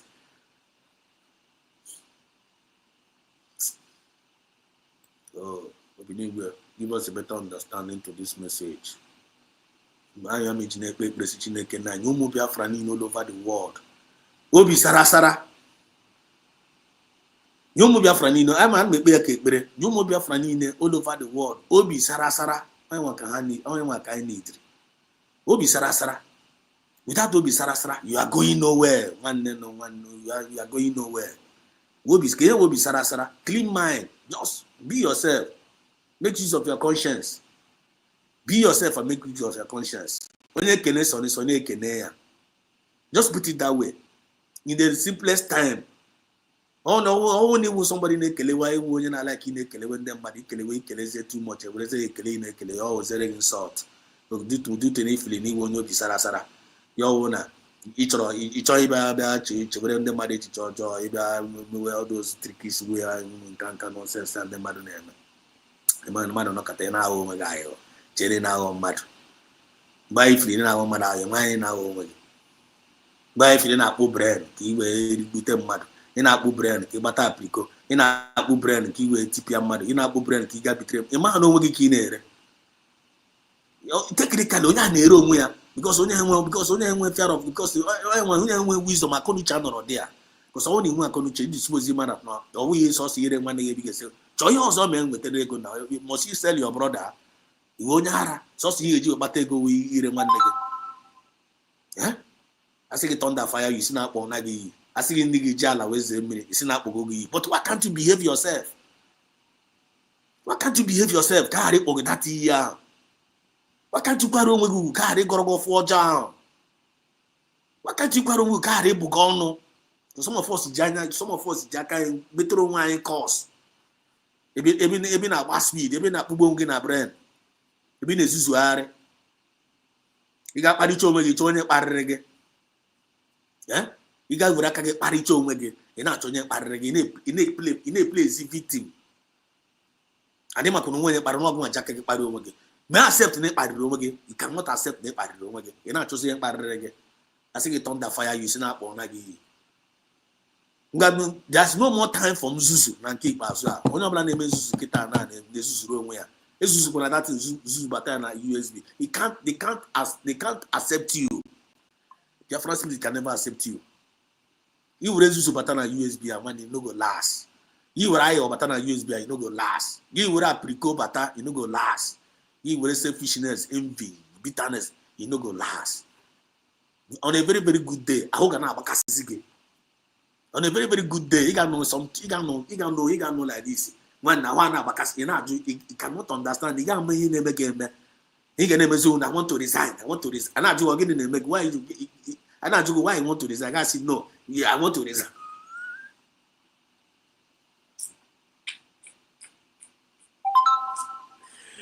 Very because I make go too deep. I can let you know a conversation. When the link no kwadi o chori ku ya be kwa bia ku o. O to ku ya bia ku o. No to ku na gere no problem because I have a lot to say. Kakelecha no na comment section. USB is the solution. Good evening, brother. Daniel Opara.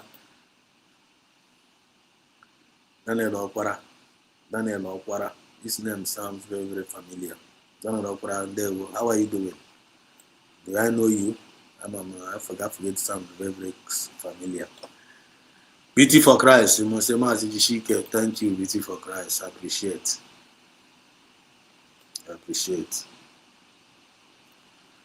Chika Akubeze. Light and darkness cannot be together. We are USB. Chika. You people are connecting the dots. I'm very, very happy. When I carry them one, I say, or they call the bossa, or they call the guru. Based on the same feather, they floss together. Okay, I know who ife. I want on a USB. Every guy get a chiri, and we are not going anywhere.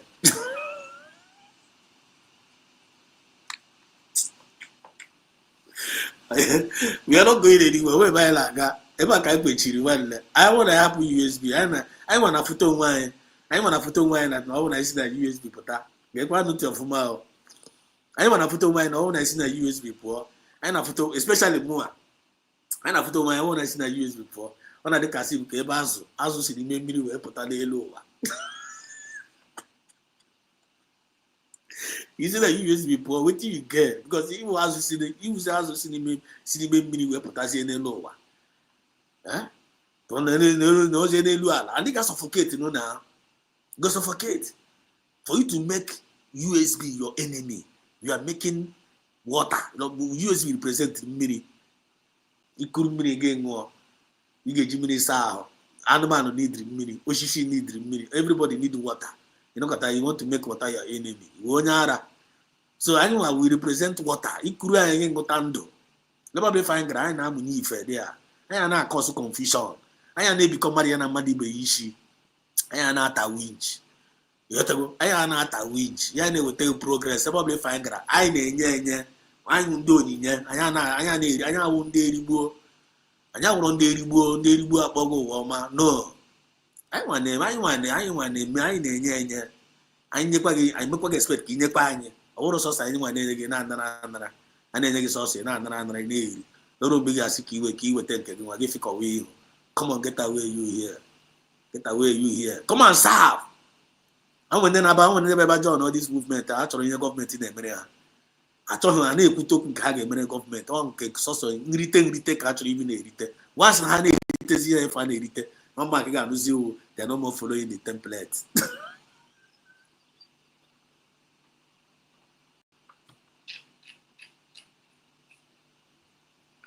Wasị na ha na-eritezi ihe efe a na-erite sọsọ ị ga na-anụzi it was something like nah they are not using the template and nobody is like Sangunepa, nobody is like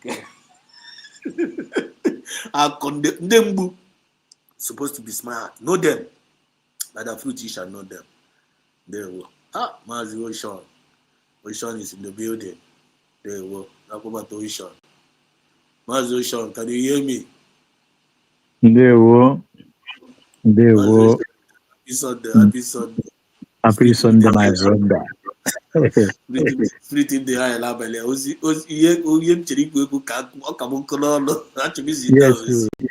Yes, come adobeli ozioma ka ị na-ezi ụwa. Ozioma ị na-ezi na-abanye. You see, one happy Sunday, like we said. Biafrans all over the world. Happy Sunday to those who are still to enter their Sunday. Happy Sunday to you in advance. To those who are already out, happy new week to you. I greet you according by your time zone. Yes, sir. You see, Mazi Exodus, you remember that Nigeria and the situation of Nigeria is illegal as it stands today. Completely illegal. How do I mean? You see, right from the onset, during the amalgamation, It was a forceful marriage. Forceful marriage. Di na nwunye anọ wit ike. Iwu megide na mma anọ gị, iwu megide na ị ga-anụ m. You understand? Because na mgbe a na-eme the amalgamation, there was nothing like union that agrees. There was nothing like an agreement or let us gather together, discuss ourselves how we are going to be a nation or one nation. There wasn't. It was all by force. From before the 1914 amalgamation, Nigeria was held on gunpoint. Yeah. Now, when the pressure was much, as okay, Kenya has ceremonial independent. Kenya has ceremonial independent. Meanwhile, they are still governing. They are still deciding. Anything that will happen, the bills you pass, the budget you make, must have to pass through Chatham House in England.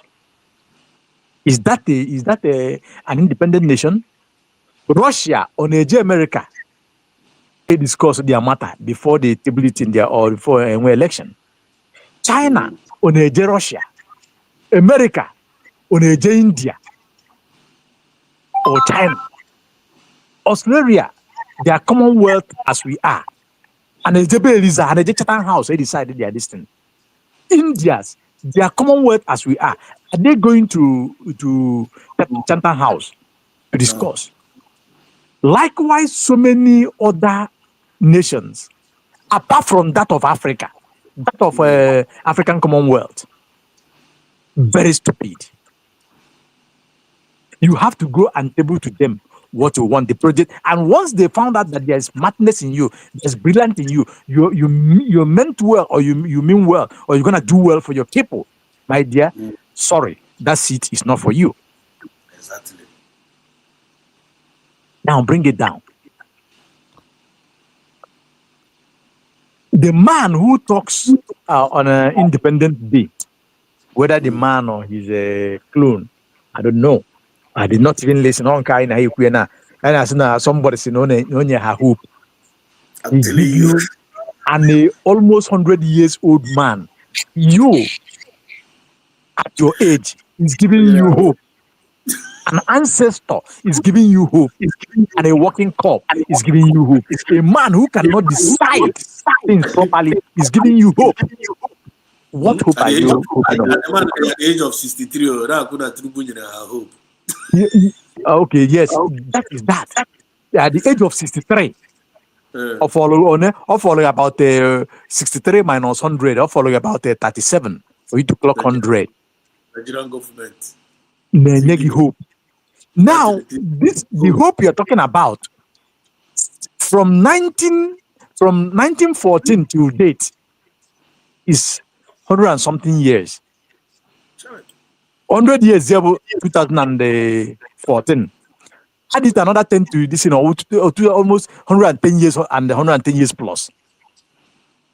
Without no hope, a country no go 110 years and above. And we're infrastructure, and we're a working structure that is working. People are living below average life. Poverty is the order of the day. You have not smelled the seed as a youth, future of tomorrow. What hope does he give you? Is he giving you? A country whereby their citizens are trooping to foreign land. Even people are going to Bangladesh as it stands today. People are going to Somalia. People are going to Ethiopia. Ethiopia is a bad side country. What am I talking? People are going to Lebanon. People are going to Iraq. People are rushing to Iran. People are rushing to Afghanistan. Afghanistan of yesterday. The citizens of Nigeria are running to those places. What I'm telling you are fact. Take all the embassies.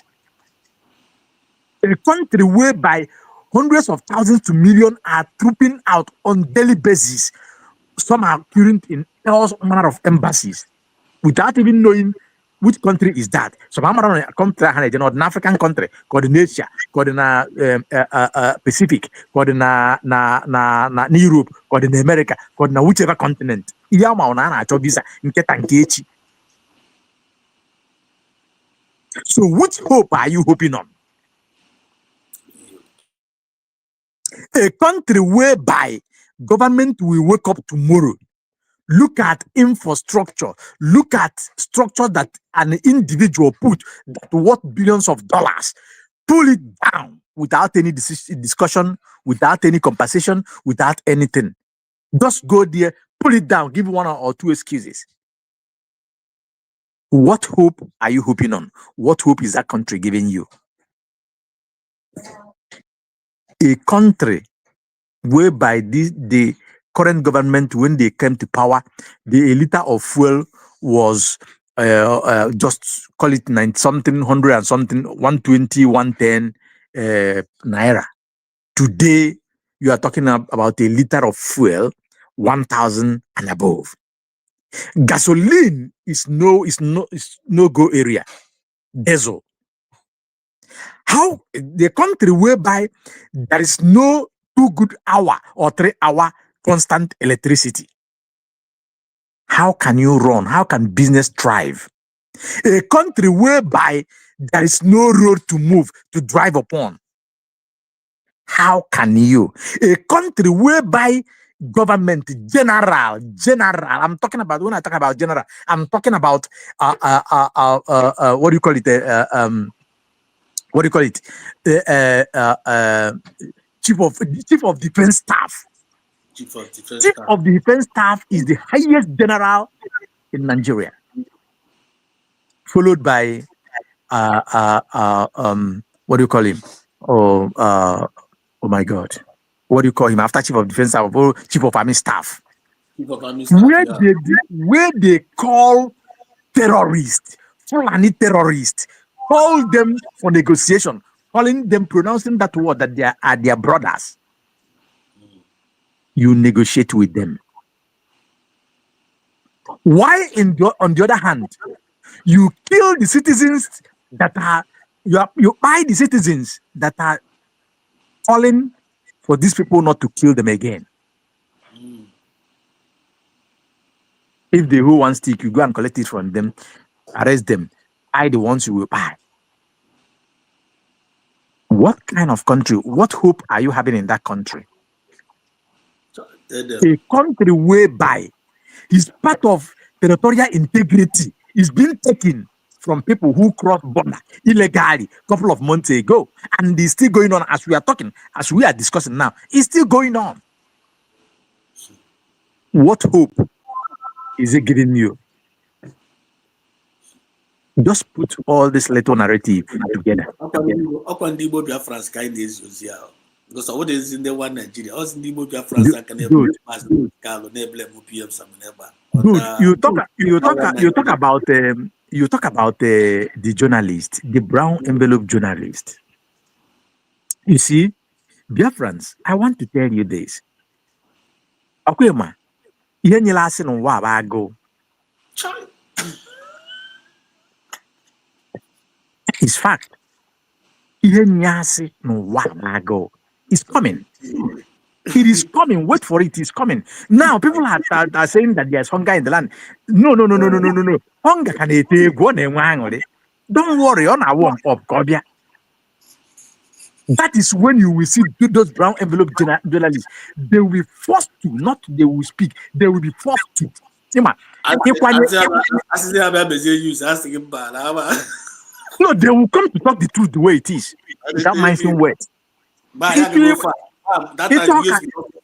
Nwanne ịchọ ka mbe kwupụwa n'okpokori ọkụ ịma mbe tortoise ịchọ ka ọpụwa n'okpokori ya just weta ya desi ike n'ọkụ ọgbakọ ịpịa n'ọkụ just chedo ike n'obe ọkụ ịghọtago osi n'okpokori ya amapụ ịfụ na mbe na-apụ n'okpokori ya.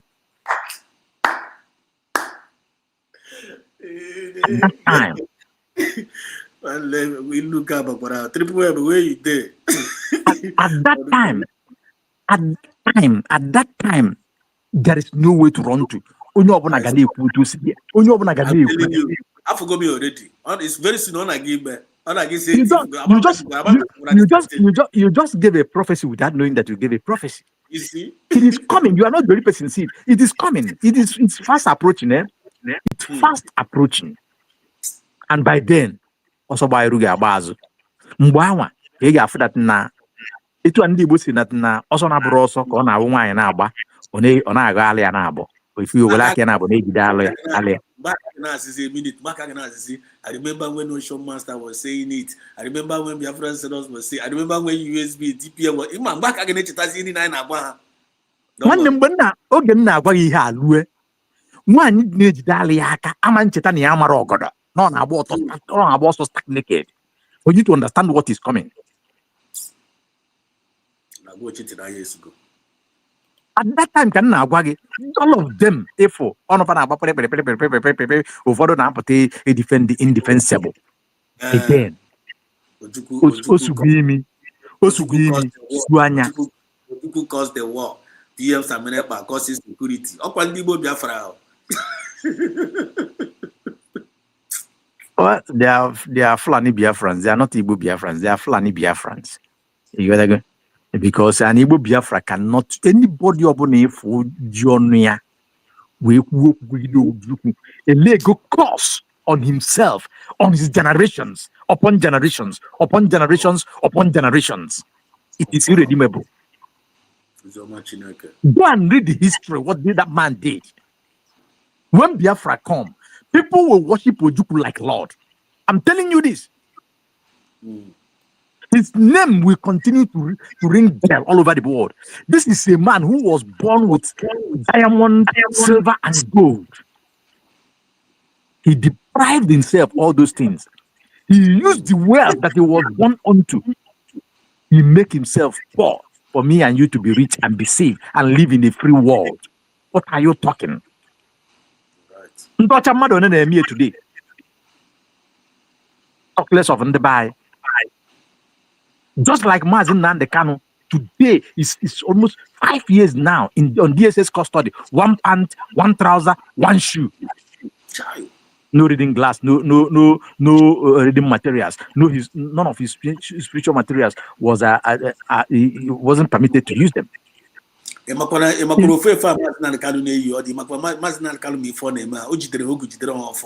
Yes. For 5 years. Oh my God. Man like that on a very small foam bed. There was a time that they rumored that there was no pillow. Sometime on Arnankete, I won't go when I call to Bow. I'm that thing. And we can say I body from now. Let me a book your mom for the after some time. Maybe you understand. He bear all those things. He bear all those things. He lost his parents. He both parents. He bear it without an presence. Can hear his parents. He bear it. A king. A king. A well-read man. A well-read, very intelligent, super intelligent, not very super intelligent man. I like the way you put it. Super intelligent. Super intelligent. That's the best word. If Mazen Nandekano was to be a born British citizen, a white, if he's to be an American citizen, Russian citizen, or Chinese citizen, or the country that matters, my dear, by now, Afia Ganarenge all over the world.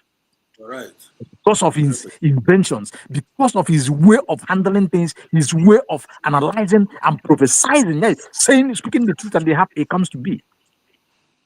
Look at it. Then think about Man Simon Ekpa. Somebody who have made it all the way from Bongo. Won series of medals. Fight his way. The height he is very comfortable in Finland. A notable politician. Is it easy? Or the easy man? Living comfortably. Have a law firm. One of the famous law firm in Finland. Terms of business help our Finland government to achieve a lot of enormous goals in their country. A reserve soldier. and a very powerful businessman, paying his tax and every other thing, living an honest life, genuine life. The Biafran he is. Then, let me tell you this. Now, this man, they continue to bring curse that is irredeemable upon themselves and their generations. 100%. Look at it today. These guys, they are not in prison or in the condition they found themselves today because they went to do business and or maybe the business flopped. They are not there because of their private gain. They deprive themselves all the things they have just for me and you and every other Biafrans. Just imagine that. Even facing life and death. Mazin Nandekano drove blood now more than 50 times. Mazi PM Simon Epa, you don't know what he's going through in a foreign land. Yet in the matter on outside, not condemn her. It's not Fulani, because not Fulani Biafrans. Yes, they are Fulani Biafrans. They are Fulani Biafra. I don't mind swear to say that. Anybody open a food that is talking against his total freedom, especially this freedom, Biafra freedom, go and check that person. He is like those people. And we can during the war or before the war, because before the war, because even in the Bible, right from the onset of Bible,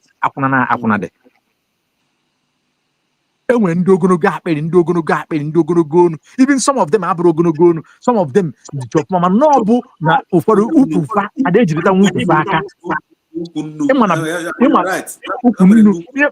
yes, before the buy maybe one you wouldn't.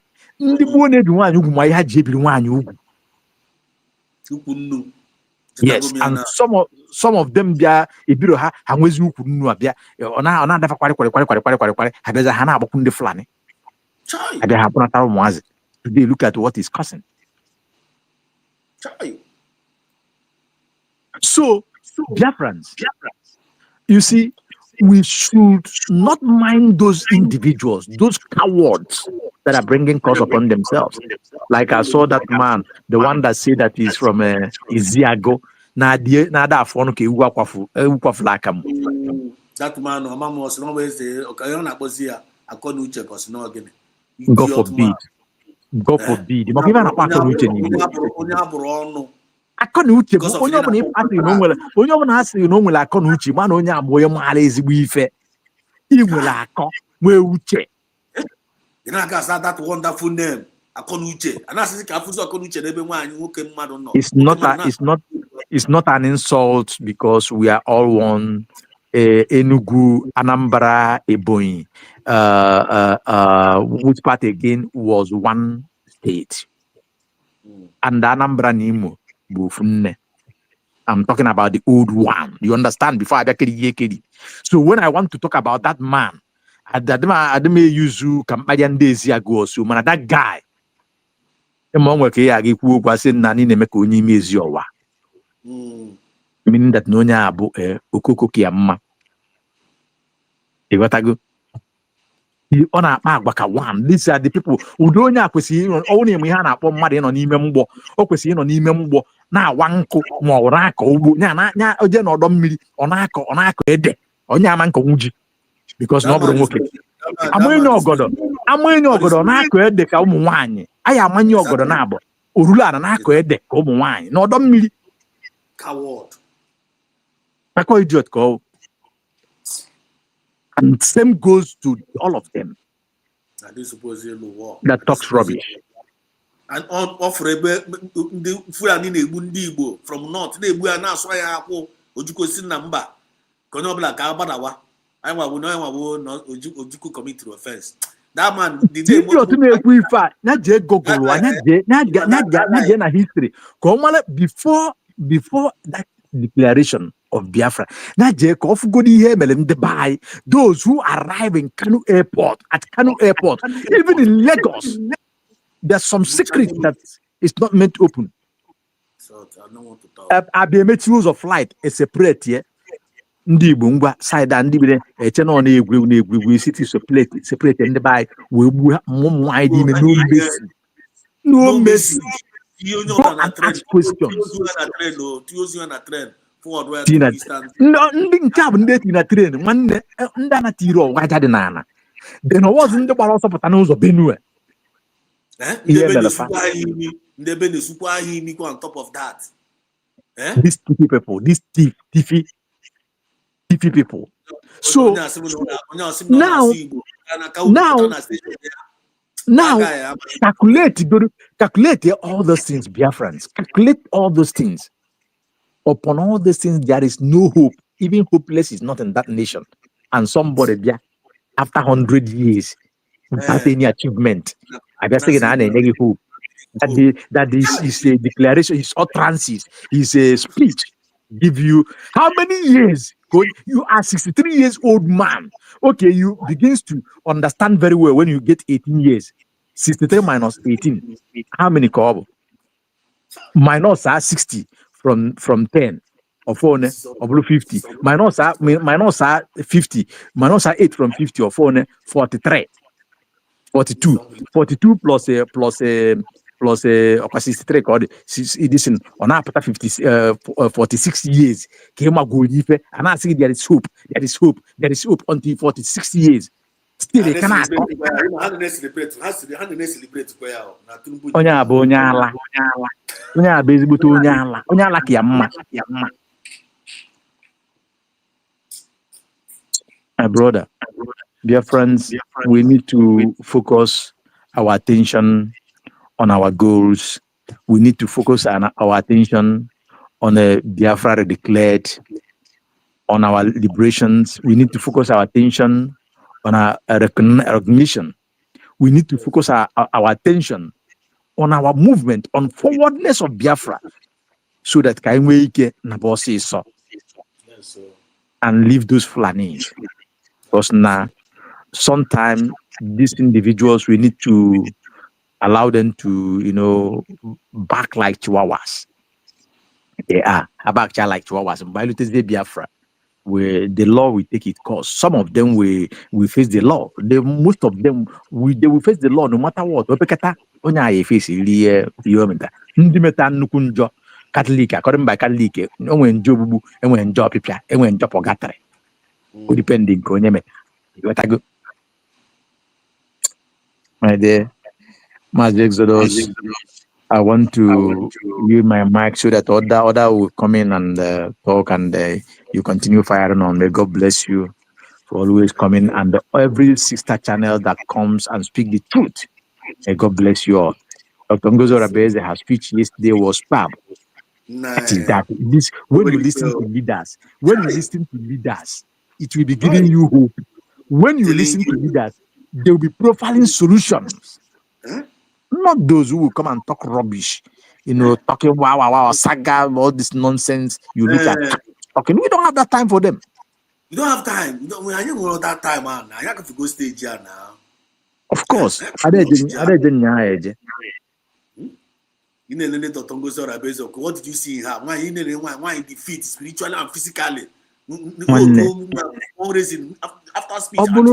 Obuna Donald Trump invite such a person. If he invite Dr. Ngozi Rabeze, no matter how you call it, your president of the zoo, was he invited? Oh. But she was invited. America man honor. She tweet. Trump may receive here. It is not just a mere time. Immediately. No. Other people that matters, look at it. Masanga, look at the program. Look at the American guy, the last interview, Emily. Go and watch it. That will tell you how they accord her respect. These are people who are well read, who knows what they read, who understand the meaning and time factor, who understand the atmosphere, the time, the role to play at that time. Not the one that will always carry Montana bag, the old Montana bag, going to take pictures, deceiving the illiterates. deceiving them, and the hungry people, those who is paying with the ego or hijack from the buy, you know, dear friends, I really thank you all. One thing I will advise us here, you see, the essence of whenever you come into this program or the sister channels that you know that they are saying the truth, educating our people and being meaningful to this journey and quest of Biafra.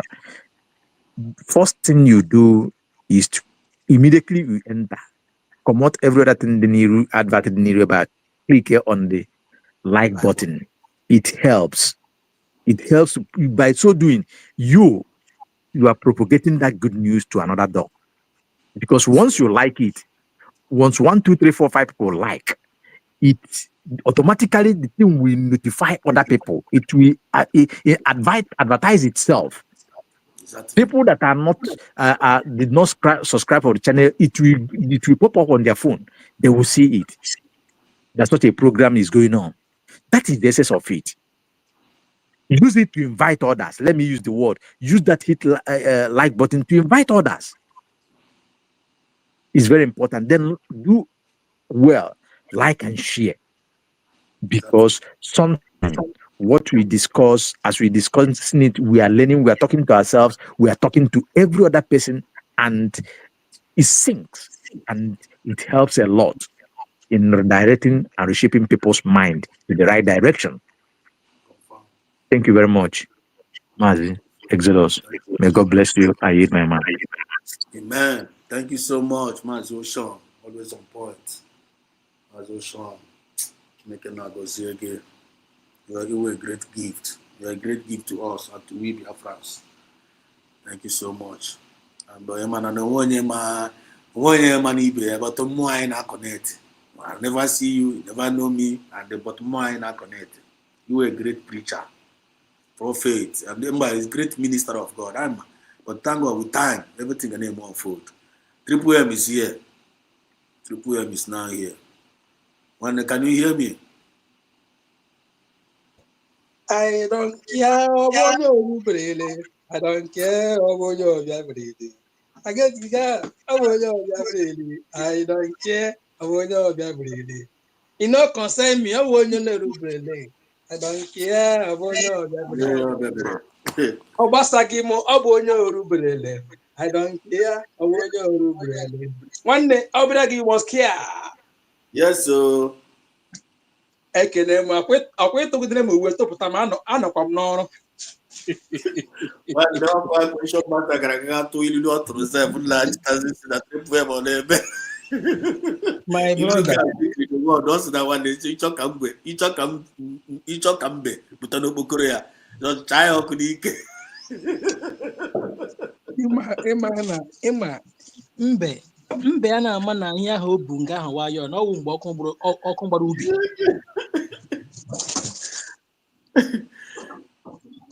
Thank you. My brother, I greet you, my brother. Manobo Chinehu, our people are not. I am happy na I need preach here also to any abad. I need the happy wo because the prayer of Mazen Nandekano has yielded a very good fruit. Unlike before, all Mazen Nandekano they preach here. So ya na agba cheche. I want to again. Mana oche na oge ọ na-emekwa ihe a oche na onwe ha ndị na-ege mana o nwee ekpere ọ na-ekpe ọ sị God, I need men that the men that are being born even before they are born that God have already chosen for this particular cause. One na ya na-eme ka ọ ya na-eme. My brother. When Maazị Nnamdi Kanu na-epreach ihe anyị nọ na-ege ya, agwa m na m na-esoro bịa na ha agbarị platform to platform so na-epreach ya. Imagine me now about from plan mother can because they need all the spirit possess but Yes. So agwa m na m mesoro na-agbagharị ya gaa n'ekwe mana today and ọ bụ na m eme ya ọ dị ka onwe ihe na-akpụ m n'ahụ. I'm telling you, more Echi na-eme ya ọ dị ya nọ n'ụtụtụ m ka onwe amala aka something onwe ihe kwesịrị uncomfortable. That same spirit our leader Maazị Nnamdi Kanu ji na-akwagharị ya that spirit na-akwagharị ya nwanne ọbala ọba Akazi nkụ na nwanne anyị nwoke tụrụ ilu si ịchọ ka mbe pụọ n'okpokpuru ya ga-enye ike ya n'ọkụ.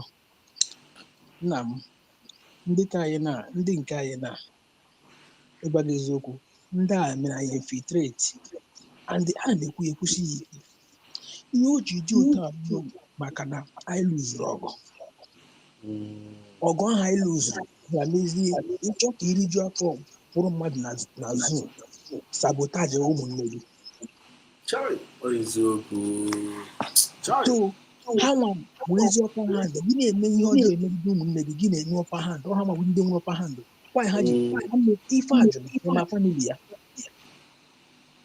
mana as we speak maka eluzuru ọba ahụ ife ajụna bịara nwee concubine nwee ụmụ nwee ihe niile nwee ancestors ndị ezigbo mmadụ na-achịrị nkesị mana ọ bụrụ na anyị meriri n'ọgụ nwanne onye ọbụla wu ndị niile ahụ sabotage gị a ga-etipịa ha niile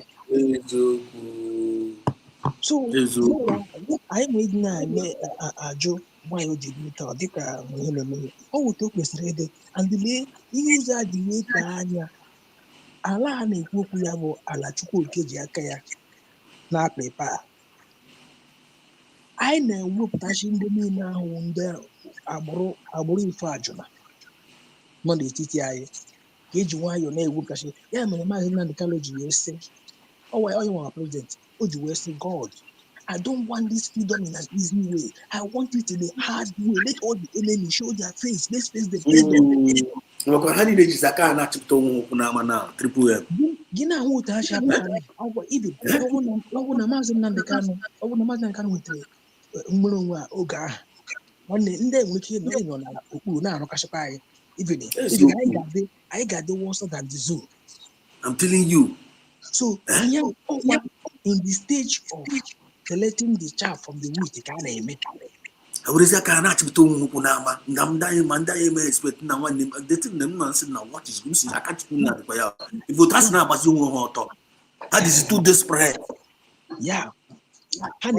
alright brother now ha na-eme ya na without any remorse a na-ezozi ezo maka ha feeliri I was speaking with somebody ya sị m na ihe anyị na-eme na ọ ga-enwe isi na Biafra agaghị enwe isi na ya amakwa ihe ọwụ na ala Biafra ji Naijiria ndụ na ọ ga-awụ ọkụ kama mmadụ awụ ọ ga-awụ ọkụ masị ha nwata na-ebe nnukwu akwa ịhụrụ nwa ọbụla na-ebe obere ihe nye ebe obere oge ya etiwe akwa enweghị na-ama mgbe egburu ya ji ilu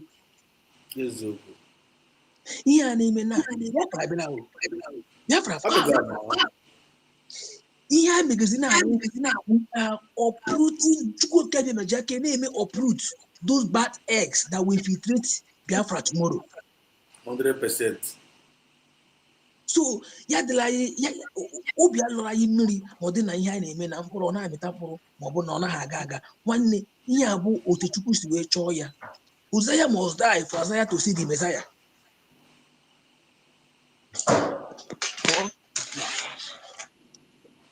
So that is it. They are not showing they are just showing their faces. We are marking them. That now I make the here, make the here now. Chukwu as this is the appointed time. Okumana I make we go. Say e Biafra na all for announcement ka ihe ji ayo. E announcement dị here. Baba now. Achọbeghị ikwu ya. Mana aga m ekwu ya n'abalị. And ọ na-agala underground n'obere oge ọ ga-eme. announcement now America. Yeah. Ufu announcement that under 1 hour. Under 1 hour, America they make on. Now I recognize recognize Biafra. Give millions of or thousands of countries acquire na table a check Ogakuoku. That guy could be in Finland now. What that man, Mama only could that one man, what that white man group in Finland. That's not the only thing. All this man, a lady down here, Chipurema here. But program yes, Okuya on na Zoom. Now Zoom kono kuya. Yeah. Now, Emma, that man we presenter. Natala, how we presenter. In the way that they will consult with journalists. So Oge Kere can pay him. Yeah, but I mean, you the Melado. Only I want to go. We go message. So, we are we here KGI now. Man, I over my USB. That document our PM ne kokuya. Agalo wanile. Ono bla chere. America. Ono bla chere ka onishi. And onishi nwere ihe ọ na-eche. Yowu na ihu that journalist in America na ha kwu okwu etu esi egbuge ndị mmadụ na zoo. Ama m ihu na the program. Oteshi egbuge Christians na the thing na gazino viral now. Ihu that thing. Ihe a na-achọ na awụ anọ na-epushu ihe ga-etriga.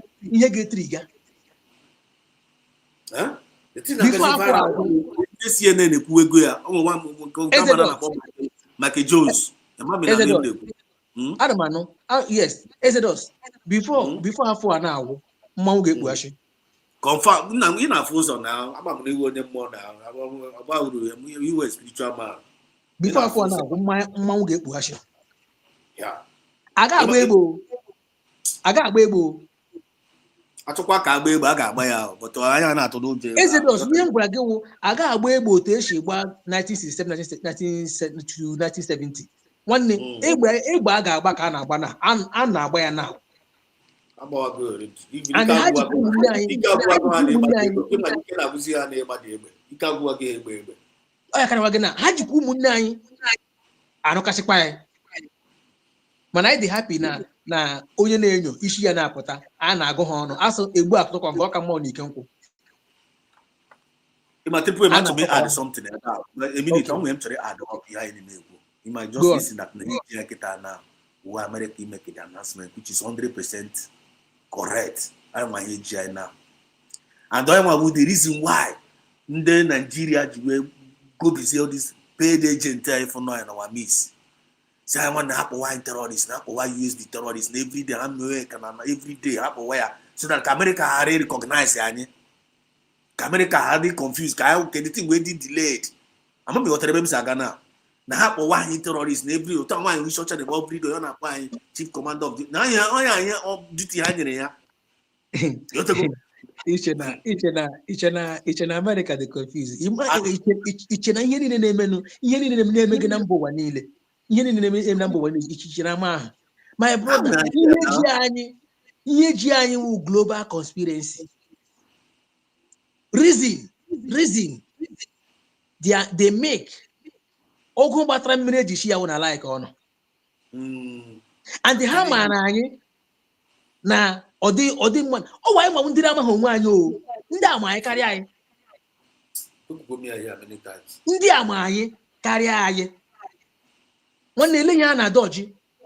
Chere na spiritual ihe na-eme na spiritual before pụta n'ihe.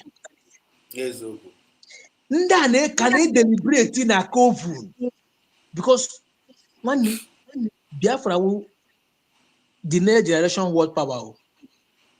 Na nwanne na it too much na why you come na not Biafra self because chịkọta ụwa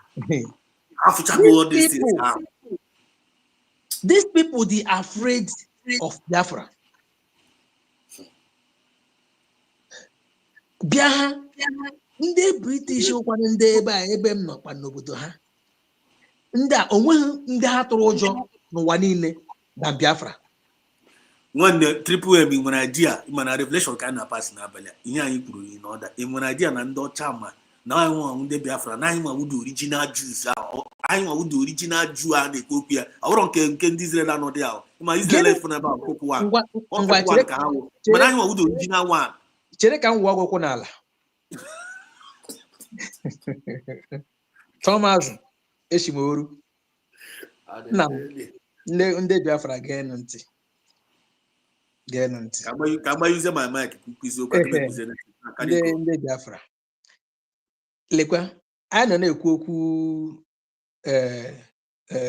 Israel. Israel wo the people go after God's heart. All Biafra. They change narrative. And when they talk of you go Bible, ihe dere na Bible. The okay. Man, I to read the story. Oh, story Biafra ka to read that in. Now, that's ala milk and honey where Biafra land and Ekuya. Exactly. Now look at what they did. How did the Bible? In how many years? And now why not 30 years? My brother, it is more than that. Or the Kenya Hanadia, I say, Eburu, Biafra, 3,000 people, 3 million people. It is more than that. How to area that thing?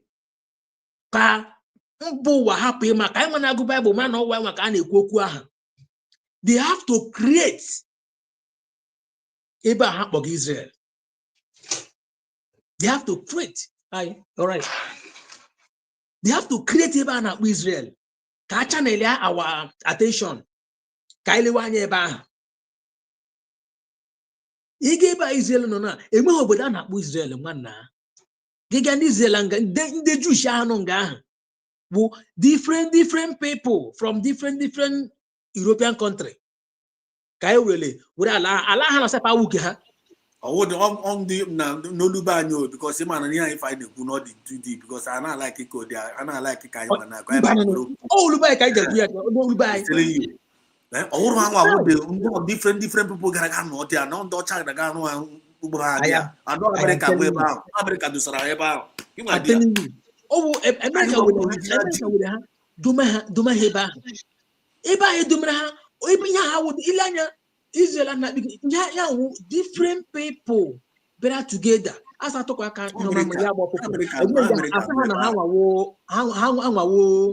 Israel. My brother can buy Kewezoku. Oh, I am the original Israel. Allah cook with Nankwa. Uno Budaikono. How they basically how they basically Allah. If cannot take it, my brother, if cannot take it, they want to use Fulani to conquer us. How do Fulani conquer? Then Fulani watch open couple neighbor. Telling you. Fulani will open couple neighbor. I got there. Don't me Fulani. Abraham Tori don't me Fulani. Desire can control the other. So Nelu Munani at times. Odika Onina Mahan Yoman. Ya patane ji ya gana ayo ayo no ji mana ihe jide ngwe no. Okay. Triple M. Triple M. Oh, all right. No, let me just say something like as we proceed. And I mean, Triple M. Fine. All right. Okay.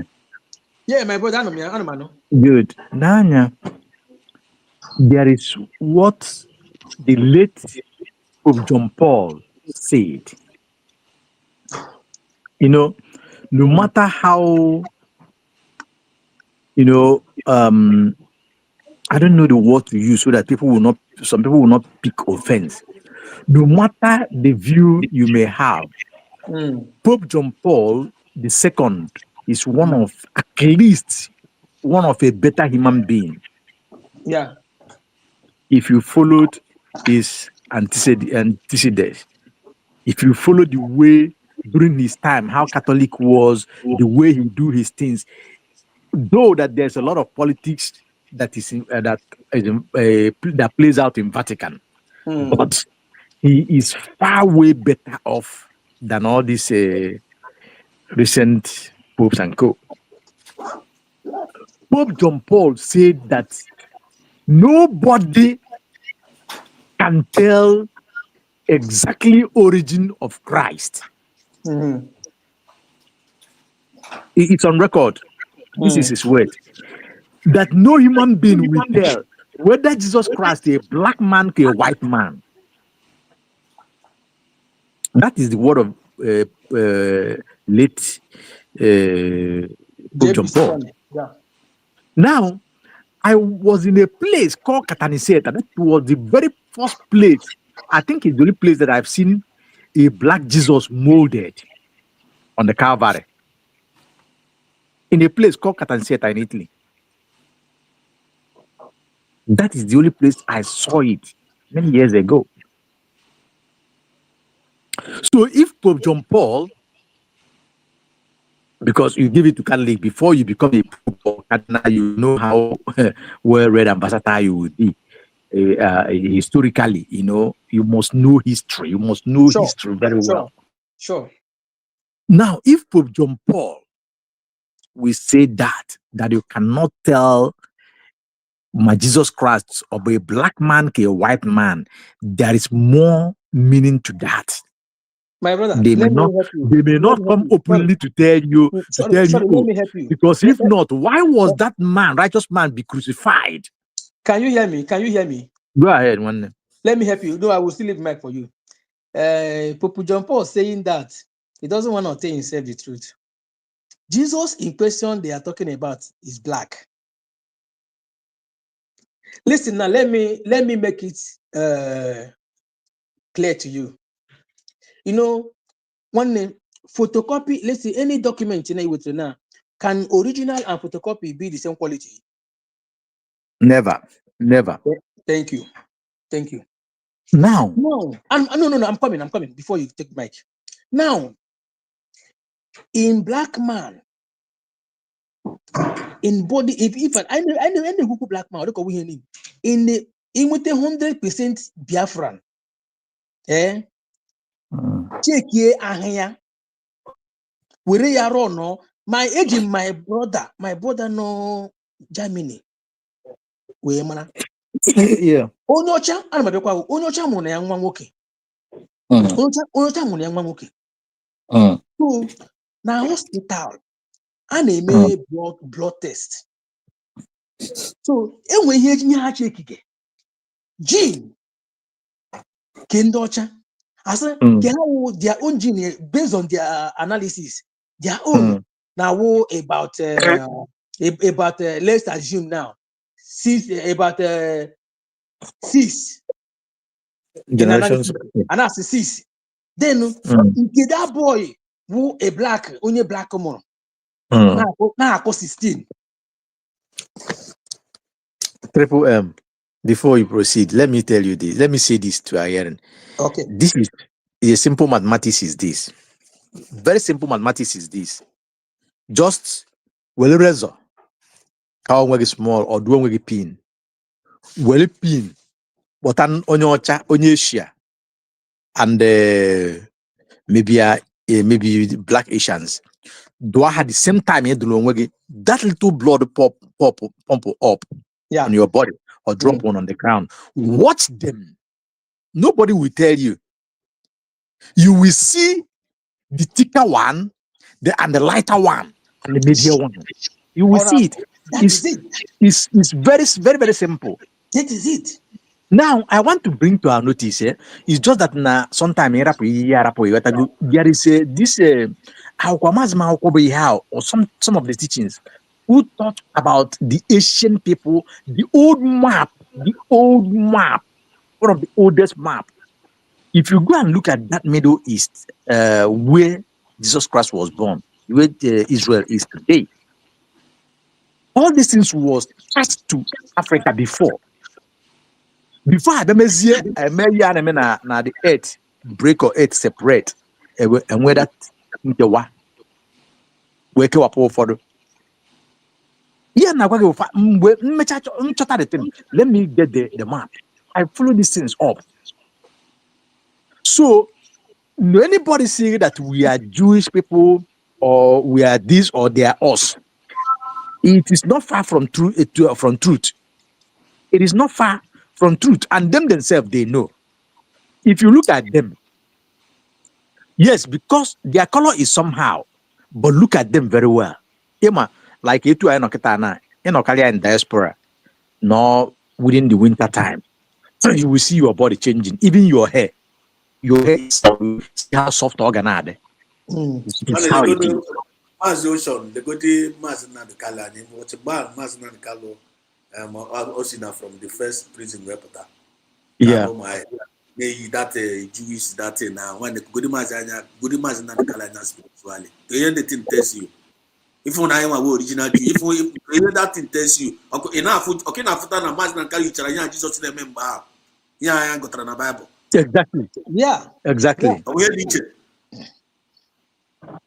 That's not enough. They wrote about us. They wrote about us. Now would be the original. But they want to make us inferior. We don't have original. Oh, why? No, you see, look at it. Look at it. When your enemy tells your story, what do you think? These people, they know who these people, who we are. For example of what you're saying now, Triple M. Watch many things that black people, I'm talking about this generation black people of Africa that migrate to US, and some of them are still Africa. Many things that they invented that never been in existence before. How many of it we are putting in their own name? That they are the people that invented it. Tell me.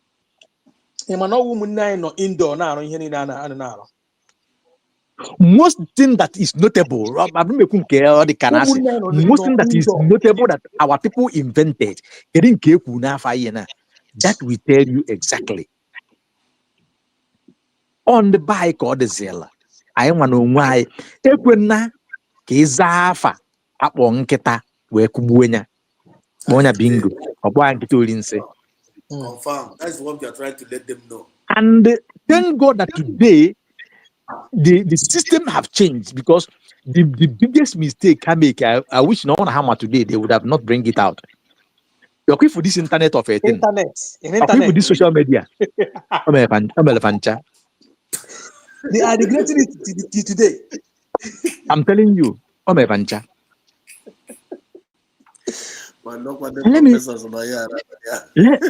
me tell you this. Remember, before Castes Clear, that is Muhammad Ali, before the Lucky Luciano, them, all these old guys in those 70s, 60s, and co. Watch them, my brother. For you to defeat a white man, it is practically impossible. No, you understand? A black man. No, for a black man to defeat a white man in those days, it was practically impossible. How? Because then there was no knockout. Until, because it's all hammer with the judges. They will count the point. He scored 20/0. They will turn it opposite. But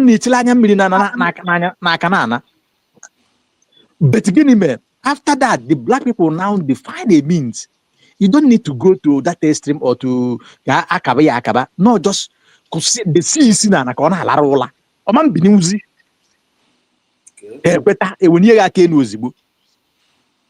I'm at the point in they make. So because of Nahade that credit, I will. What do you need? Just like in boxing, you knock them down, knock that person down, and you get the victory. So, my brother, we really thank God for what is going on today. Blacks have awakened. Africans have awakened. Biafrans have awakened. You are awakening. USB doesn't see who I have completely. One, the new nation of the world now. Exodus. Newest nation in the world.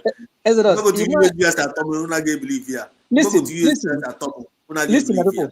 Listen, my people. Our people, we always so ignorant. Makana na okwu ya na-ekwusi ike. Ndị Bible nkapịa n'aka akwụ m imememe ya. Ifuru ya na-eme na Lagos. Even ndị isi, the people Jizu n'aka mana ọ na-agwụla. I'm telling you. So all this gara na ihe ndị a na-eme na ha ji their own government now na-destroy ihe anyị nke ga-abụ if those buildings stands there o nwere ihe ọ PM kwuru mgbe ha na-aja asawo Biafra la their house n'ebe a PM gwara ha na ụlọ ha ebe ọbụla ọ nọ na ha ji their document they will claim it back. Exactly. I imagine how part is here. So what do they resort into before here now stand to do that? Because how many at that time you will sue them? I go international. So here is the opportunity now. Let I claim those things before the time will come. Yes, our people aiming understand. Ha feel when na author the book oga digide. Owu chukwu kabia ma. Ona agwula. Mana onye na-ama ha amaghị. If you are in spirit, you will understand. Yeah, we want them. That's it. Let me just add a little bit because we are winding up. Reaction over Nigeria at 65. USB is the solution. Biafra, so you have heard from Ocean Master. You have given a lot of lectures here. And Triple M also have given us a lot of lectures. Orlando.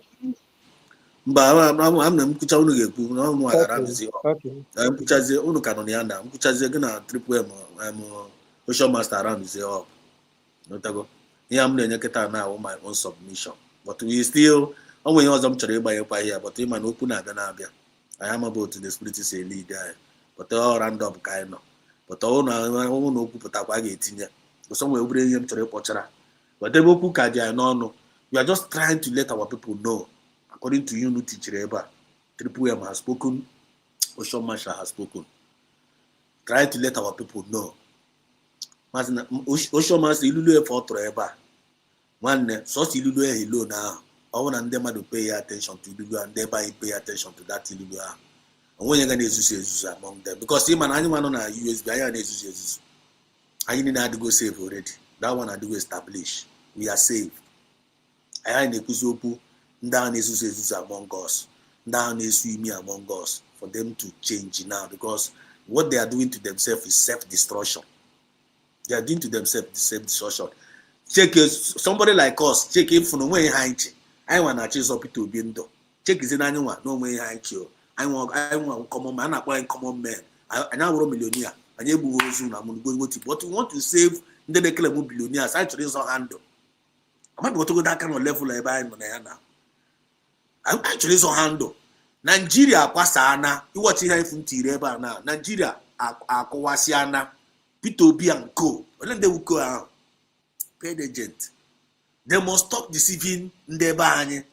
People like that guy, that idiot time for the Jamina one white and is one. They are paid agent deceiving our people, gullables. Now call bullshit. And the hammer and will self-destruction. And actually is on handle. Because that thing can never ever affect us with the citizens of USB. That nonsense for Hanako can never ever affect our government. Because the more Hanif Hanako the more government in able. Why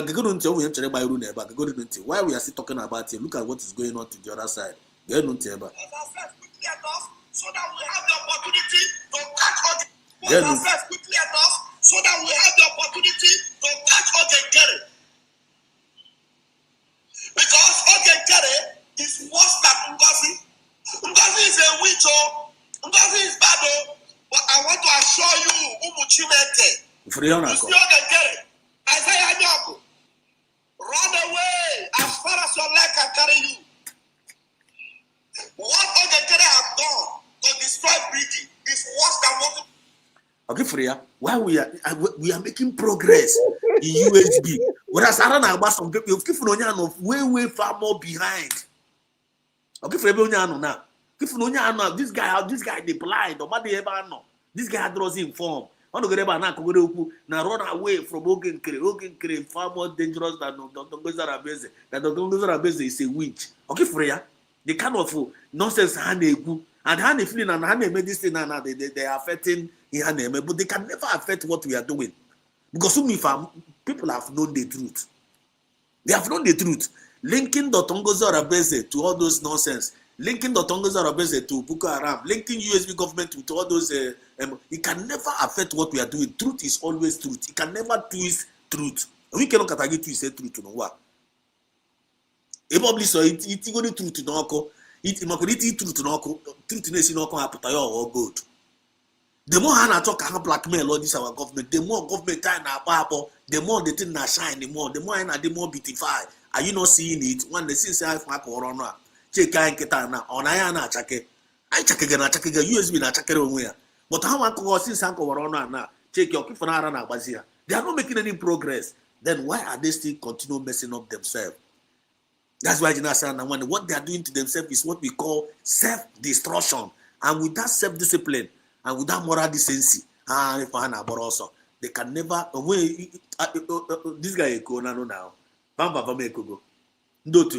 people like Peter Obi na awa fozi ya Peter Obi okimana Peter Obi na kita na ekozi eko nde fallback agent na eko ikengi iru ago ha na eko idele na ekozi eko because of getting Biafra apiago and it is mad and it just season from the pit of hell demons in the politizeri so gini na eme stop this pulo one ndu na chi stop abado na one na enwetoge ihe ha na acho or the more spiritual.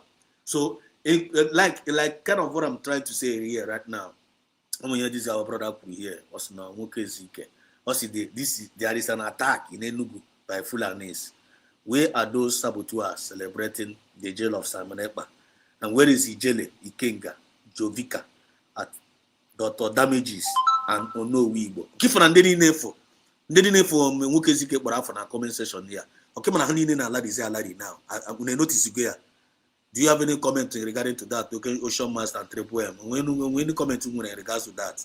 Okay, man, and they are already say already. I mean, I run about all of them one by one now.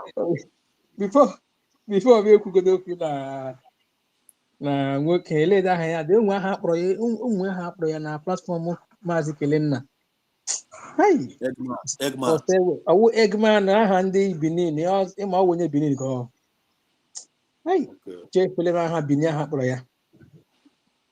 Ịma o nwere onye bịara na platform Maazị Kelenna. Ọ sị na ọ na-eso Adauchu. So Adauchu wete program Kelenna na-akọ ya ọnụ na-akpọ ya ịma ya were your program na ya bịa na platform ya kọba dịpọ nke ọya ọ ga-ekwe ka ya program kpọọ ya ime ya onye na screen ya na-akpọ onye ahụ eyi ọ na-emekarị ya ọ na-ekwe akpọ my program tinye m na screen na this ya ma kpọọ ya ndị na-esonye ga-enweta sense because ihe na-ekwu nga ahụ nwere ihe ha kwesịrị ịnụ so ọ ga-ekwe akpọ ya so that girl sị na ọ na platform Maazị Kelenna platform Adauchu eweta program Kelenna mgbe ọ na-ekwuru ofu ekwu abụọ ya akwụsị ya shut up onye ụchụ na-akọ so the girl says okay ya werezie ọhụrụ aha ịma ya use your program aha gị ga-anọ na screen there the girl sizi ihe werezie aha Kelenna gazie na platform ya start ahụ ya gewezie ntị sị na ihe a onye a na-ekwugbu ihe n'o ya bata na platform Maazị Kelenna kọwara ya onye mere ya advert o ji wee bịa ihe njikwa okwu a na-awụ ihe kwuru na ndị a na-ekwu ha nọ na-agba egusi Ngozi jikwa dọ ya aka n'ọnụ oge kere jikwa gba ya rie agbakọrịtele nwanne damis ọ bụrụ na Media cast about DPM na for her. You want to have succeeded it what to this mandate. Oh yeah, I can no Hanad. Syria. Oh yeah, no. Hey, and I like Pananta. Na mmadụ unu amaghị ihe Chukwu na mere anyị anyị m ji na-asị unu ọmụ na Chukwu na mepe ndebe anyị mepe some of these doubters ime ọnwe ndị ka na few people ka na doubt ndị dị confused ama m ihe dịrị nwa achị na adị ka obi suppose na celebrate Chineke na nyere victory mgbe ha emeghị ihe expect ịmana gị gaa na gị na-ege mgbe m hụrụ aka enwe n'ofe n'aka Adọchụ vam ịmana oremi juice my brother enidi m ka prophet bịa gwa m na ihe awa aka ngwọ sabasị eji m nganga gbere enyi ọsọ even that is how I live my life aga m abịa na asị ihu ihe niile like enidi ha ego ya nso m afọ nke ga akpasara ya aka nwanne m awụpụga enidi m ịbata dị na platform ha bịa na-akpọ ha bịa na type na comment section na-akparị ha nwanne you are giving them view as well. Telling you. When was he Paula out of the race? And when was they out of the race? The grace has departed out of you. When the grace is departed, comes to the party. Exactly. Any of them can be non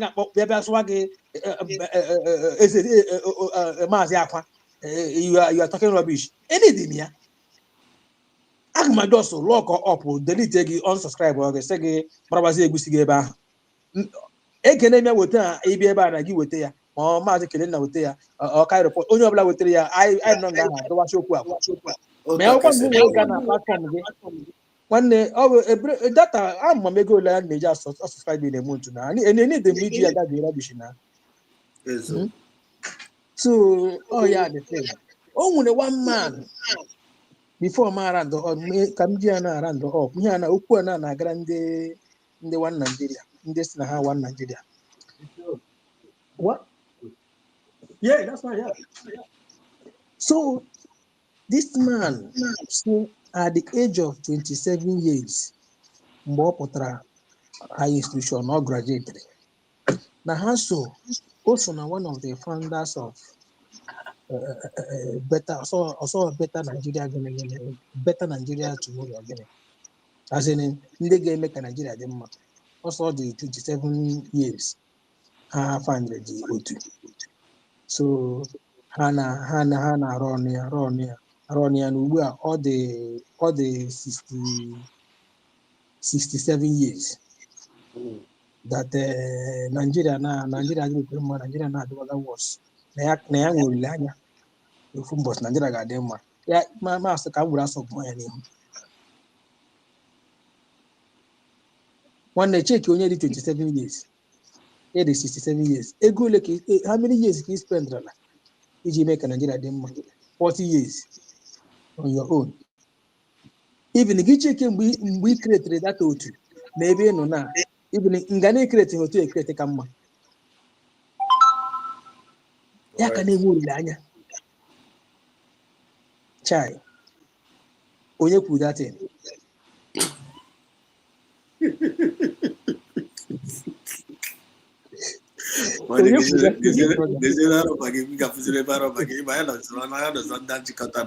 ozi cruise ka anyị na-akachizi na because anyị zicha n'ozi ọma Chineke nna onye chọrọ ịnụ ya nụrụ for tonight wọchigoro ihe arụbagara akụgoro ebe a na ogigoro eti ka wọchigoro ihe ọ na-akọ ya onye ka na-ekwuzokwu United States of Biafra ahụ onye ka ekwuwego oge nkiri ekwuwego God bless United States of Biafra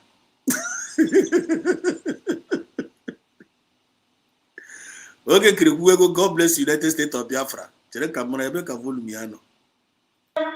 Together, we will all make Biafra great again. Together, we will all win again. Together, we will all succeed again. Together, we will liberate Biafra. Thank you, and good afternoon from you. We are also, we remember our Prime Minister. God bless United States of America. God bless United States of Biafra. Together, we will all make Biafra great again. Together, we will all win again. Together, we will all succeed again. Together, we will liberate Biafra. Thank you, and good afternoon from you. Celebrating. We remember our Prime Minister. God bless United States of Because unless you're American. All test ya ka na-agbaghị ya ọgọ ya site oge kirikwu ego God bless ya ahụ press release ya na based on Nigerian independent na otu ndị mekwa nke ya na oge kirikwu ego God bless United States of Biafra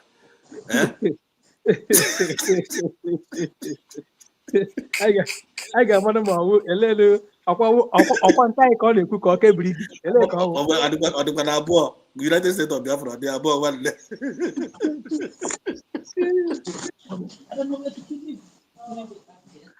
United States of Biafra dịkwa na abụọ ofu ka ọ dị na ọ na-ekwuzi okwu brigi o chere ọsị na ọma president of brigi ọ mazi ọ batara ọgbakọ na reality biko onye si ya kwuo nna nwanne na-asị jukwa na ijọ mmadụ onye ịnọ ebe a na-ama ebe ọ na-ekwu God bless United States of Biafra ya nakwa ebe a together we will enwere n'olu nwa United States of Biafra DPM the original deputy prime minister of Biafra adị abụọ with the document because ka anyị nwa bụ document ka ha wee bụrụ bring obukwara document iwe nwa na-ekwuzi oke ọfụna na job akụọna people are ima thank God unu na connect the dot o nwere na connect ga dot chiri o nwere na connect ga dot Maazị Zeros oge ihe a na-eme aga m ụmụ ibu ntụrụ asị m ebe ebupụtara ụtara ka mkpọ ya na nke asụsụ be anyị ebupụta ụtara bupụta ofe then gị bịa mgbe ị na-elere anya oge nke reburu ụtara agbalaga DPM anyị ejiri ofe jisie ya ike nwanne ele onye ị ga-agba ọsọ iso agalachi zagoro m ajụjụ a ele onye ị ga-agba ọsọ iso maka ịpụ ọnụ ụzọ ị ga-eke zụta akpụrụ eloyi ị gaghị aga sịrịsị gị ofe ha tụpụrụ gị ọnụ na ha ga-eji ofe ha ree elu ike ha I swear to God, I want it very simple now.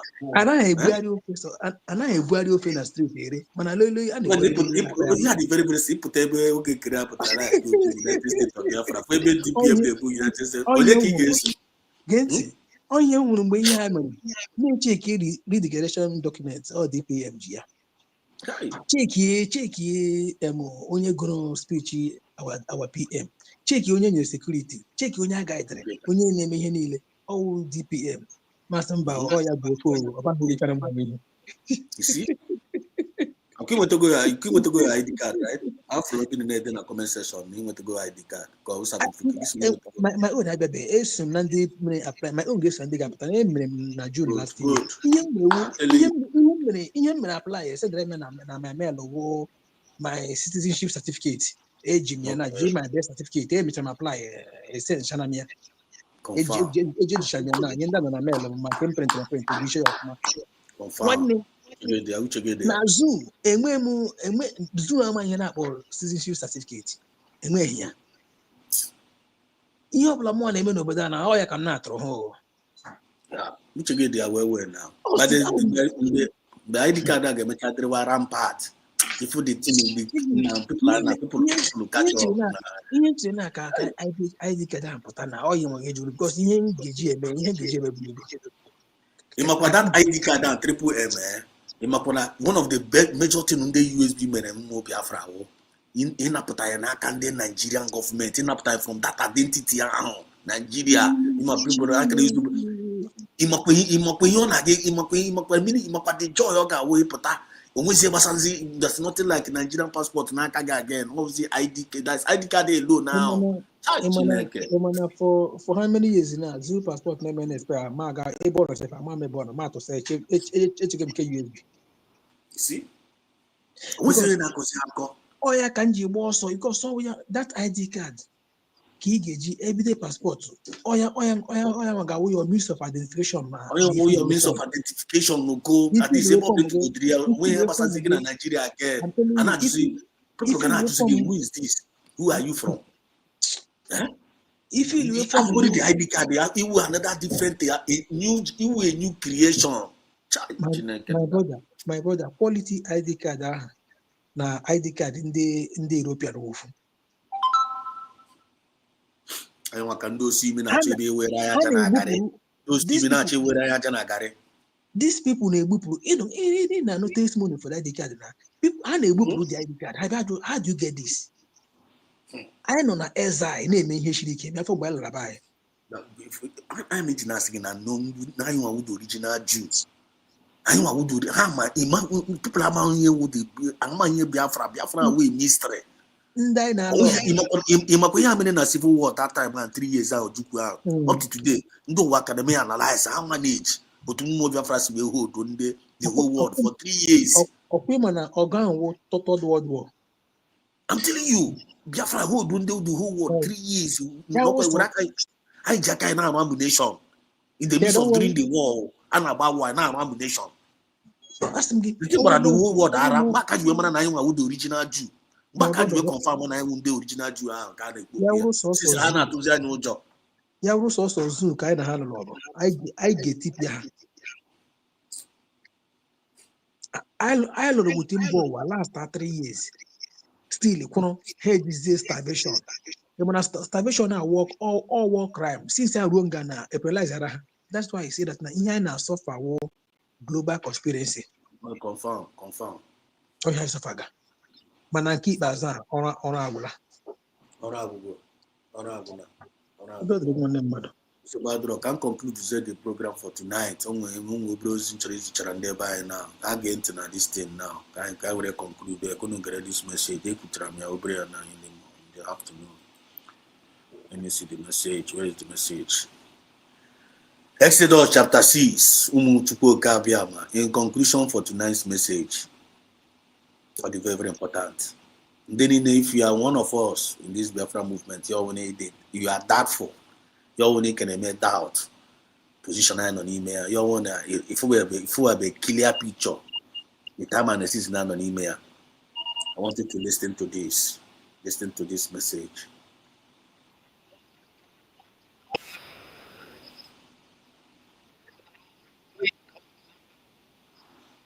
Should I come? I'll share.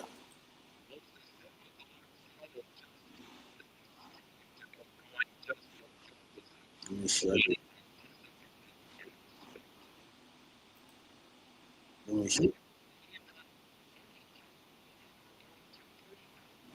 on. Let me share the screen.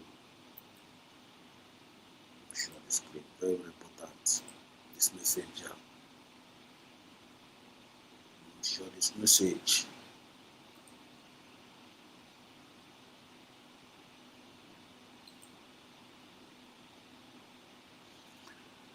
Get into this little message. I got just small. For those that are still doubting, among us, the Thomas among us, this message is for you. But I don't find one if I want the connected. I'm at the time and the season 9 on email. I am name Koja. When the triple enforcement up to Fuma. Yes, the first good appetite. Okay, thank you. Umuchukwu Kabia, my name and Koja, Biafra all over the world. My name and Koja. USB have come to stay. And I know Gidibam. I'm going to challenge this. That one is true. But all my progress, we are making progress. I want everybody, Biafrans all over the world, if you are following this Biafra movement with a physical eye, please stop it today. If you are following this Biafra movement with a physical eye, please, I beg you in the name of God, stop it today. What will know we Jinaka today, in the name of today. Today this one naka. I only need to follow this Biafra movement here. You only need to follow spiritual, physically with his physical eye. Stop it today. Follow this Biafra movement with a spiritual eye, so that not informed, cannot be well informed, both spiritually and physically, because all from spiritual realm, physical. Now, get into this message here. No, I watch channel 9 for us, not Biafran Exodus TV, representing the movement of the people, by the people and for the people. One not spiritual. On Jackery. Just not at our form or this channel in the line about a spiritual channel. After the channel and always physical channel, because you only find out church here. Take it serious. And if my take it serious. If ever na man Jackreba, take it serious. Make sure you pay attention. Because when they're not at this Biafra movement here, they are not complaining. No. They are not complaining. Why are we suffering? We are doing Biafra. Why are we suffering? Why we everything is good? One day you are a fool. Because you don't even know the time and the 69 on email. Listen to this message. Listen to this message now. Listen to this message.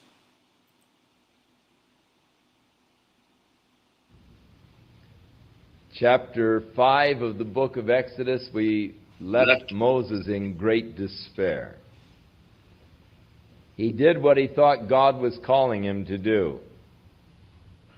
He went to the Pharaoh and demanded the release of the children of Israel.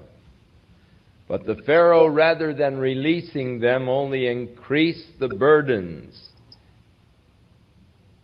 and the severity of their slavery, until the children of Israel started really getting on Moses' case, saying, "Why didn't you leave us alone? We were much better off before you ever came. Why don't you leave us alone?" I'm not on the message now. Hannah said, "Moses, why can't you leave us alone? We are better off before you came." All the same message I can for Hannah Piamas and the Kalona. Don't see me among us and Piamas and the Kalo. Why can't you leave us alone? Allow us to finish, allow us with like the way we are managing one Nigeria. One Nigeria is, we are better off with one Nigeria than your freedom. If you are such individual among us, you are when is Sunday, you will Fulani Biafrans, or Ocean Masters, no Fulani Biafrans, or Igbo Biafrans. If you are one of those Fulani Biafrans that is making this statement among us, spreading it, this would not propagate here. Mazinani can leave us alone. Saminepa leave us alone. Totongoze Rebeze leave us alone. Okay, for Vam Netimpu, no gain no no if Totongoze Rebeze way which under Kamle or those people we are addressing tonight. Leave us alone. We are better off with one Nigeria. Thunder fire Kwanago. Chideke na Kwanago. If you are those individual, their France spirit Kwanago. Don't say you are not one. Because you need to find easy about. Won't be high here and Mebe. Won't be high here and Mebe. I come I got second I will moment because I am not glory. Your neighbor, I won't do Zikaio. We are messengers. You watch our triple M, always messenger call. Cannot Ocean Master, a messenger. EJ Glitters, a messenger. Kelena TV, a messenger. Guy Report, a messenger. Name them, even my humble lion. With all of them, I don't have Chandozi. Check them, Rose, checking out to me. All of them are messengers. Check them spiritually. Go to space now. Dr. Drake Nando to messengers not there. One nigga Undozi can call. Check our women, check our mothers. And in it are unique. Ndozi, they are not doubters, they are believers. And the faith are very, very strong. I will understand the time and the 69 on email. When you find a coqueta, when down a cracker, they had the well informed. You put as if we have to those see me. And I say, leave us alone. Don't talk about Biafra. The more you talk about Biafra, the more I'm not for the same thing if I come back and they say those are kind of gone now. I didn't call leave us alone. I beg how much I end up. They did not enter inside the promised land. So if you want to enter inside this promised land, that Biafra find a cookie, anyone would do original Jew. I could feel your mind is in Abalia. Anyone would do happen down this little kind of phone aside in Kebina. That will fake. Anyone would do cocoa. During civil war, we commit. Anyone were mystery. We are a mystery.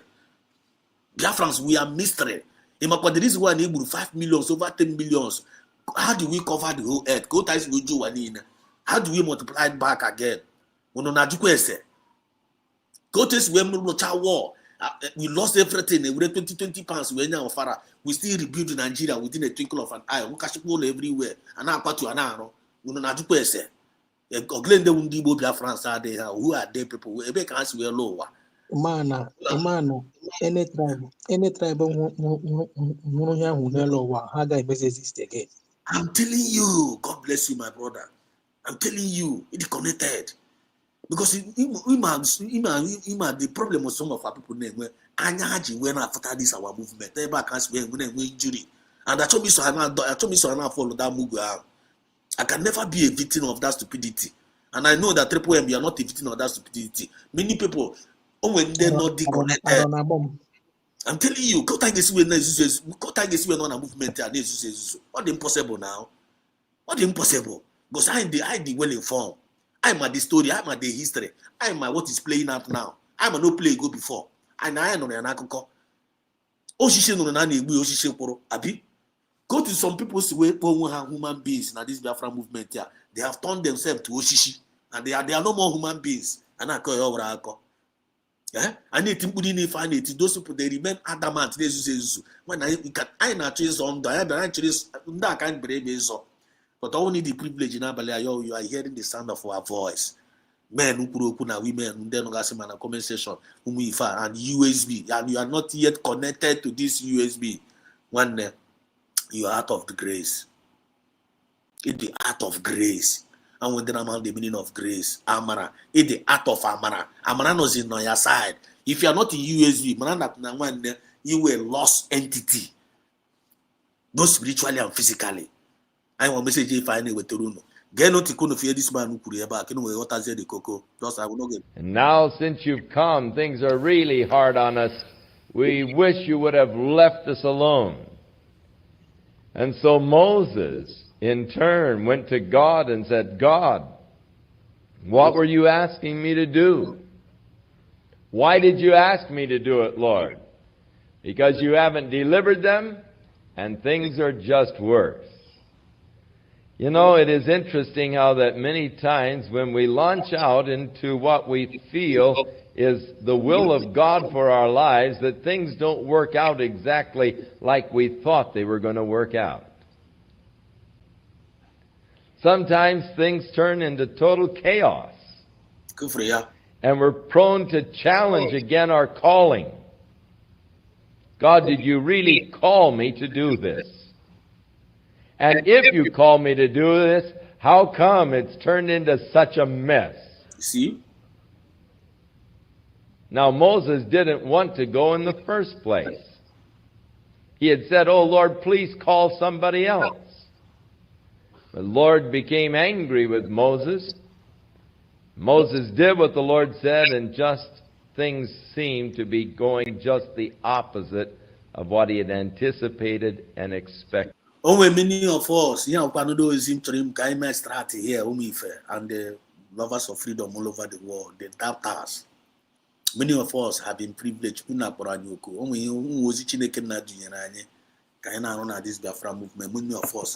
refuse to answer that call.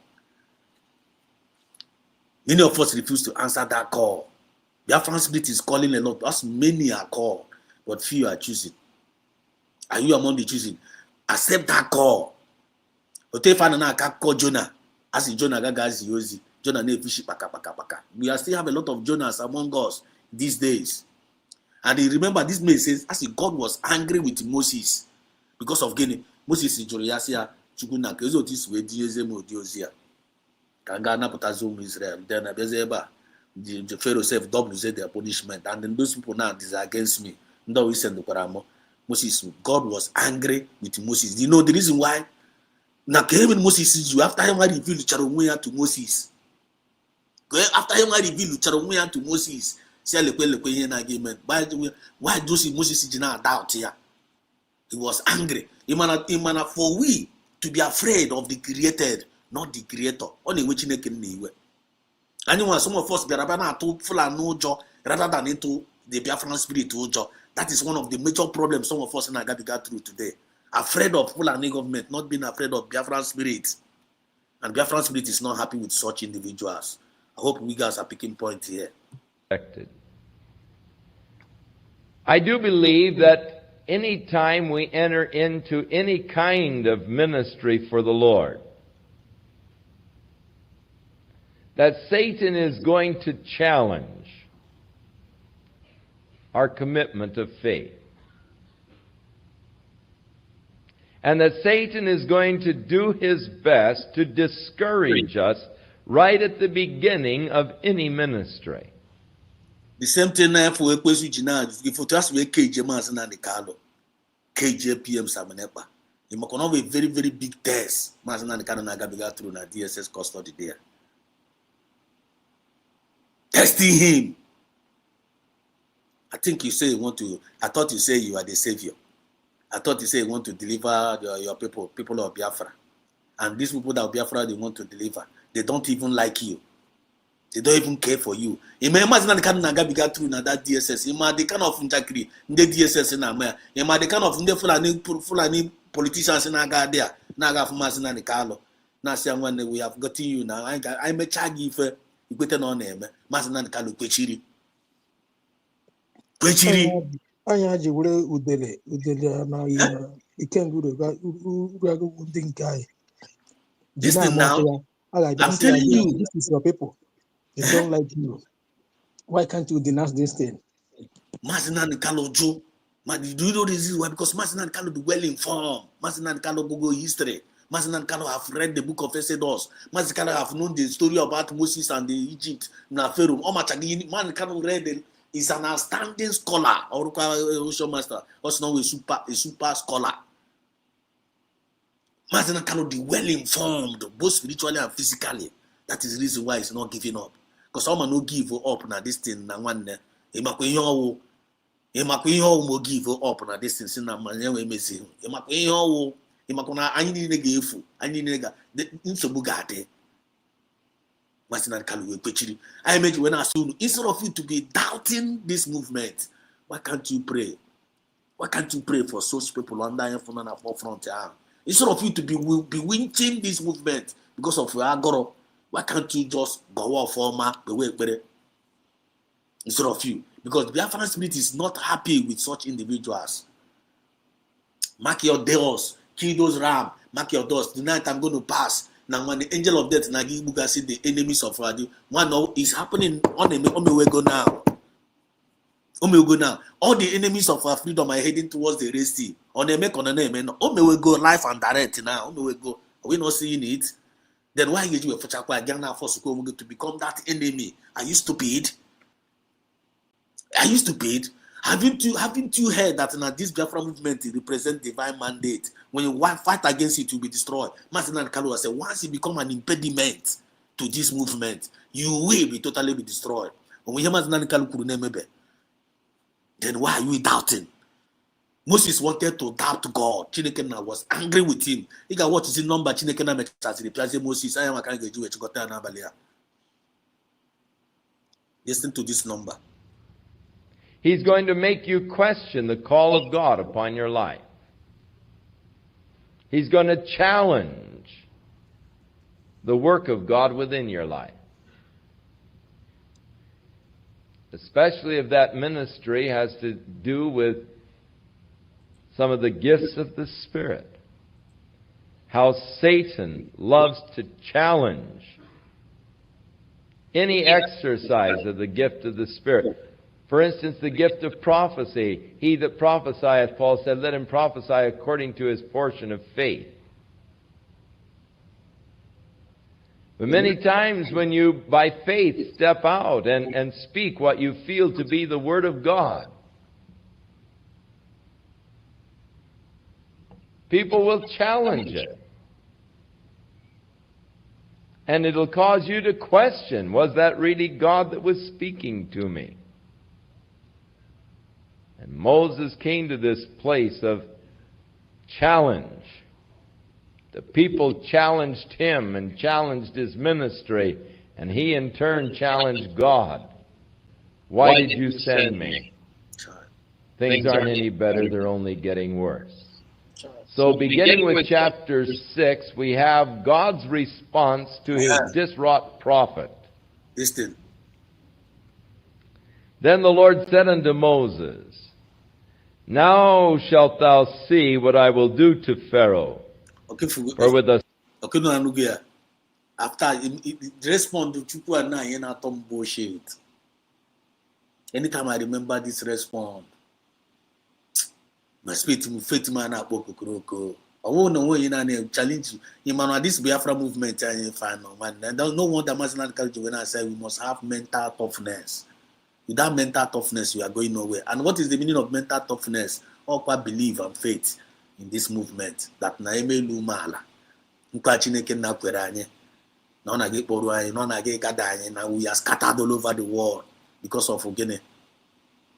I want Juria. I want Gajuquan. Yes, but I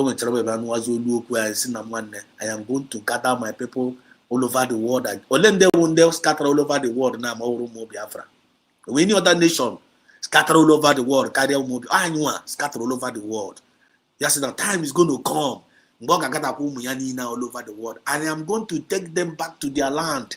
I am going to prosper them. And I'm going to make them a great nation. I am going to make them a great nation. Now, Pharaoh created, don't watch Pharaoh human being, no. Just like a Nebuchadnezzar way, Nebuchadnezzar is Zuzugide, Chineke na say one Zuzu go too much. Ebe go how the created nwa eke.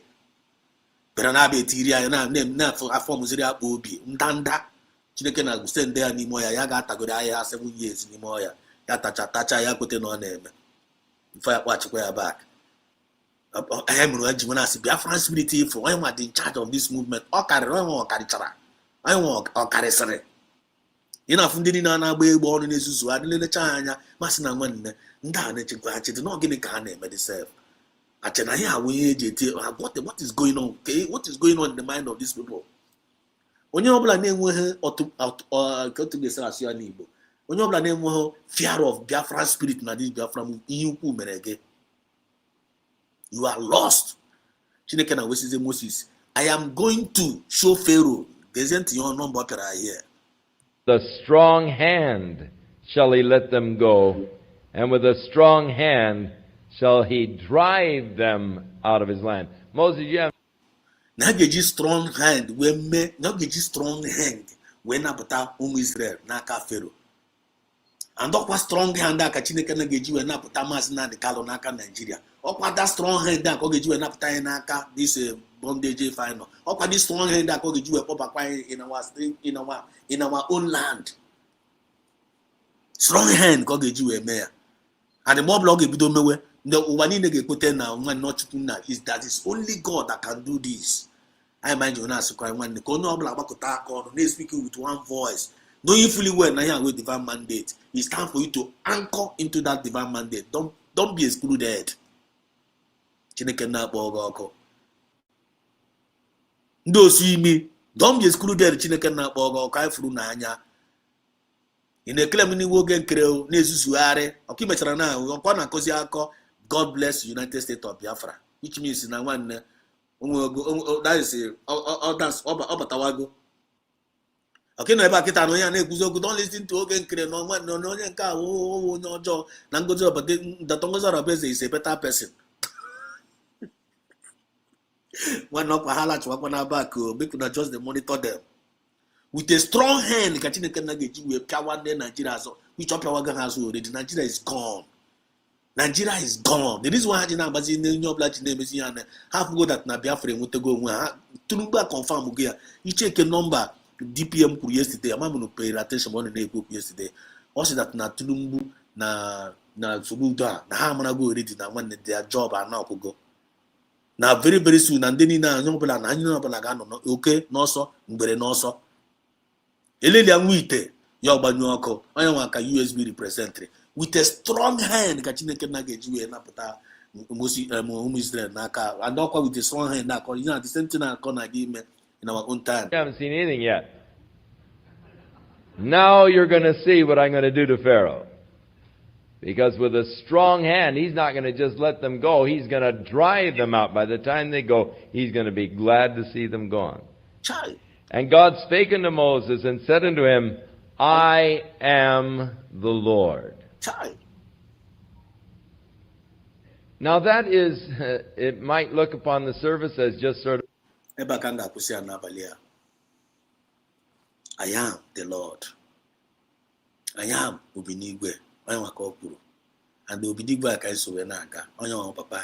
Biafra spirit and woyan wa Ubinigwe. Ubinigwe with the Biafra spirit. Once he dwells in you, one nigga one konuche. Once he dwells in you, he can believe. Once he dwells in you, he can faith. He got unshakable. But in the Bible, know that we are the unshakable, we are the unstoppable, we are the unbribable, we are the movable. All Biafran spirit, they are. If Biafran spirit is not in you, one known Biafran spirit is not in you. It can one after breeze give for now. Akorogas get happen because when that Biafran spirit is not in you, but when Biafran spirit is in you, Obinigwe is in with you. And when you have ever an account of yourself, get confused. There is nothing like when Jesus with Akage now, it can never be a Thomas, a doubter. Because blessed are those that did not see, but they believe. But they do not see, but they believe. I only want Biafra today, you only want that believe that na Biafra Biago. Child, the better man make go. Only one for Biafra today, you only believe there. Now when I want to go find out you na zaganya better game na you are lacking behind. Actually, believe what today. Hear the sound of our voice and be truly converted into this Biafra movement. He went through salvation. USB is a divine mandate. No man, no spirit can stop. As the more we not stop, the more the glory and shine. The whole world is waiting for the manifestations of the sons of God. Then there they are. And I put and I choke when I put. Embrace the fire. They were for the glory and the glory to I was asking I went through Nabalia, so I want to go up. Triple M, Ocean Master. Oh no, when to round up, Kairan is up where Chikota Zema, you know, go my own submission. God bless us all. Ikwutecha ntị ga anụ aha okwu ata onye nwere ntị ya nọrọ udo dịrị gị nwanne mmadụ. Thank you so much. Ocean Master, do you have anything to say? Are you still there? My brother, yeah, Mazi Exodus. When just like Mazi Triple M said, na ikwutechara ya ekwu ekwuchara ya ọnwụkwa nke a ekwukwu ya echi niile like okwu gị ntụ na-anụ ife adara ka okwu ata ndị ọ na-aga ekwu ejekwa time ka ndị a na-agwa wee digest ya. The one thing I know for sure is that na eziokwu ada ekpuchi ya aka. Eziokwu bụ light ife ka ọwụ mgbe ọbụla ọ pụta ọ na-achake etu ya esu ezi oziọma this evening ọ na-achake to the genuine heart of Biafrans, to those who have the heart of genuine, those who know what they really want, those who mean well for the freedom that we are pursuing. It is shining, and this word will convert a lot that hear this word tonight and going forward. So Biafrans, they won. Zebudaya kwuchala okwu ọ sị ka Chineke mezie okwu, so ka Chineke mezie okwu ndị be anyị ndewo. So for me, from here, it is good morning. Long live Marcin and Carlo. Long live PM Samenepa. Long live Dr. Ngozi Arabeze and all the genuine cabinet members. Long live all the USB forces defending our land genuinely. Long live you. Long live all the USD medias. Because I know Goku medias and I need an appetite every day. Now is your man. Mandela na comment session, Mandela Batana studio, all of us, whenever you hear BTS and all of us, our on the media around base also be my channel. ya sị na ọ gụnwa nwee chanel mba onye nwa midia anyị niile a na-apụta every time anyị apụta donye voice na-ezi ozi ọma chukwu nna ya ọ bụla anyị na-ekwu the right thing, you are part of the media. Long live you. Ọ ga-adịrị gị mma n'ihe, ọ ga-adịrị anyị mma n'ihe, dịrị anyị mma n'abalị, dịrị anyị mma n'ihe. Nwanne, we cannot lack anything. Chukwu nna will continue to guide and to preserve us because he say, once I heard that now, blessed is the feet that bringeth good news, that bringeth glad tidings to people. Okwu ha na-eweta glad tidings to people. Na wasụ okwu agọziri agọzi. Anyị niile na-eweta ozi ọma atọ people. Anyị niile ewu ndị agọziri agọzi. And generation anyị wụ ndị agọziri agọzi. So celebrate. Obinigwe on our side. So long live all the medias, all the USB medias. Long live all the Biafrans, genuine Biafrans all over the world. Love you all. From me, from here, it is good morning.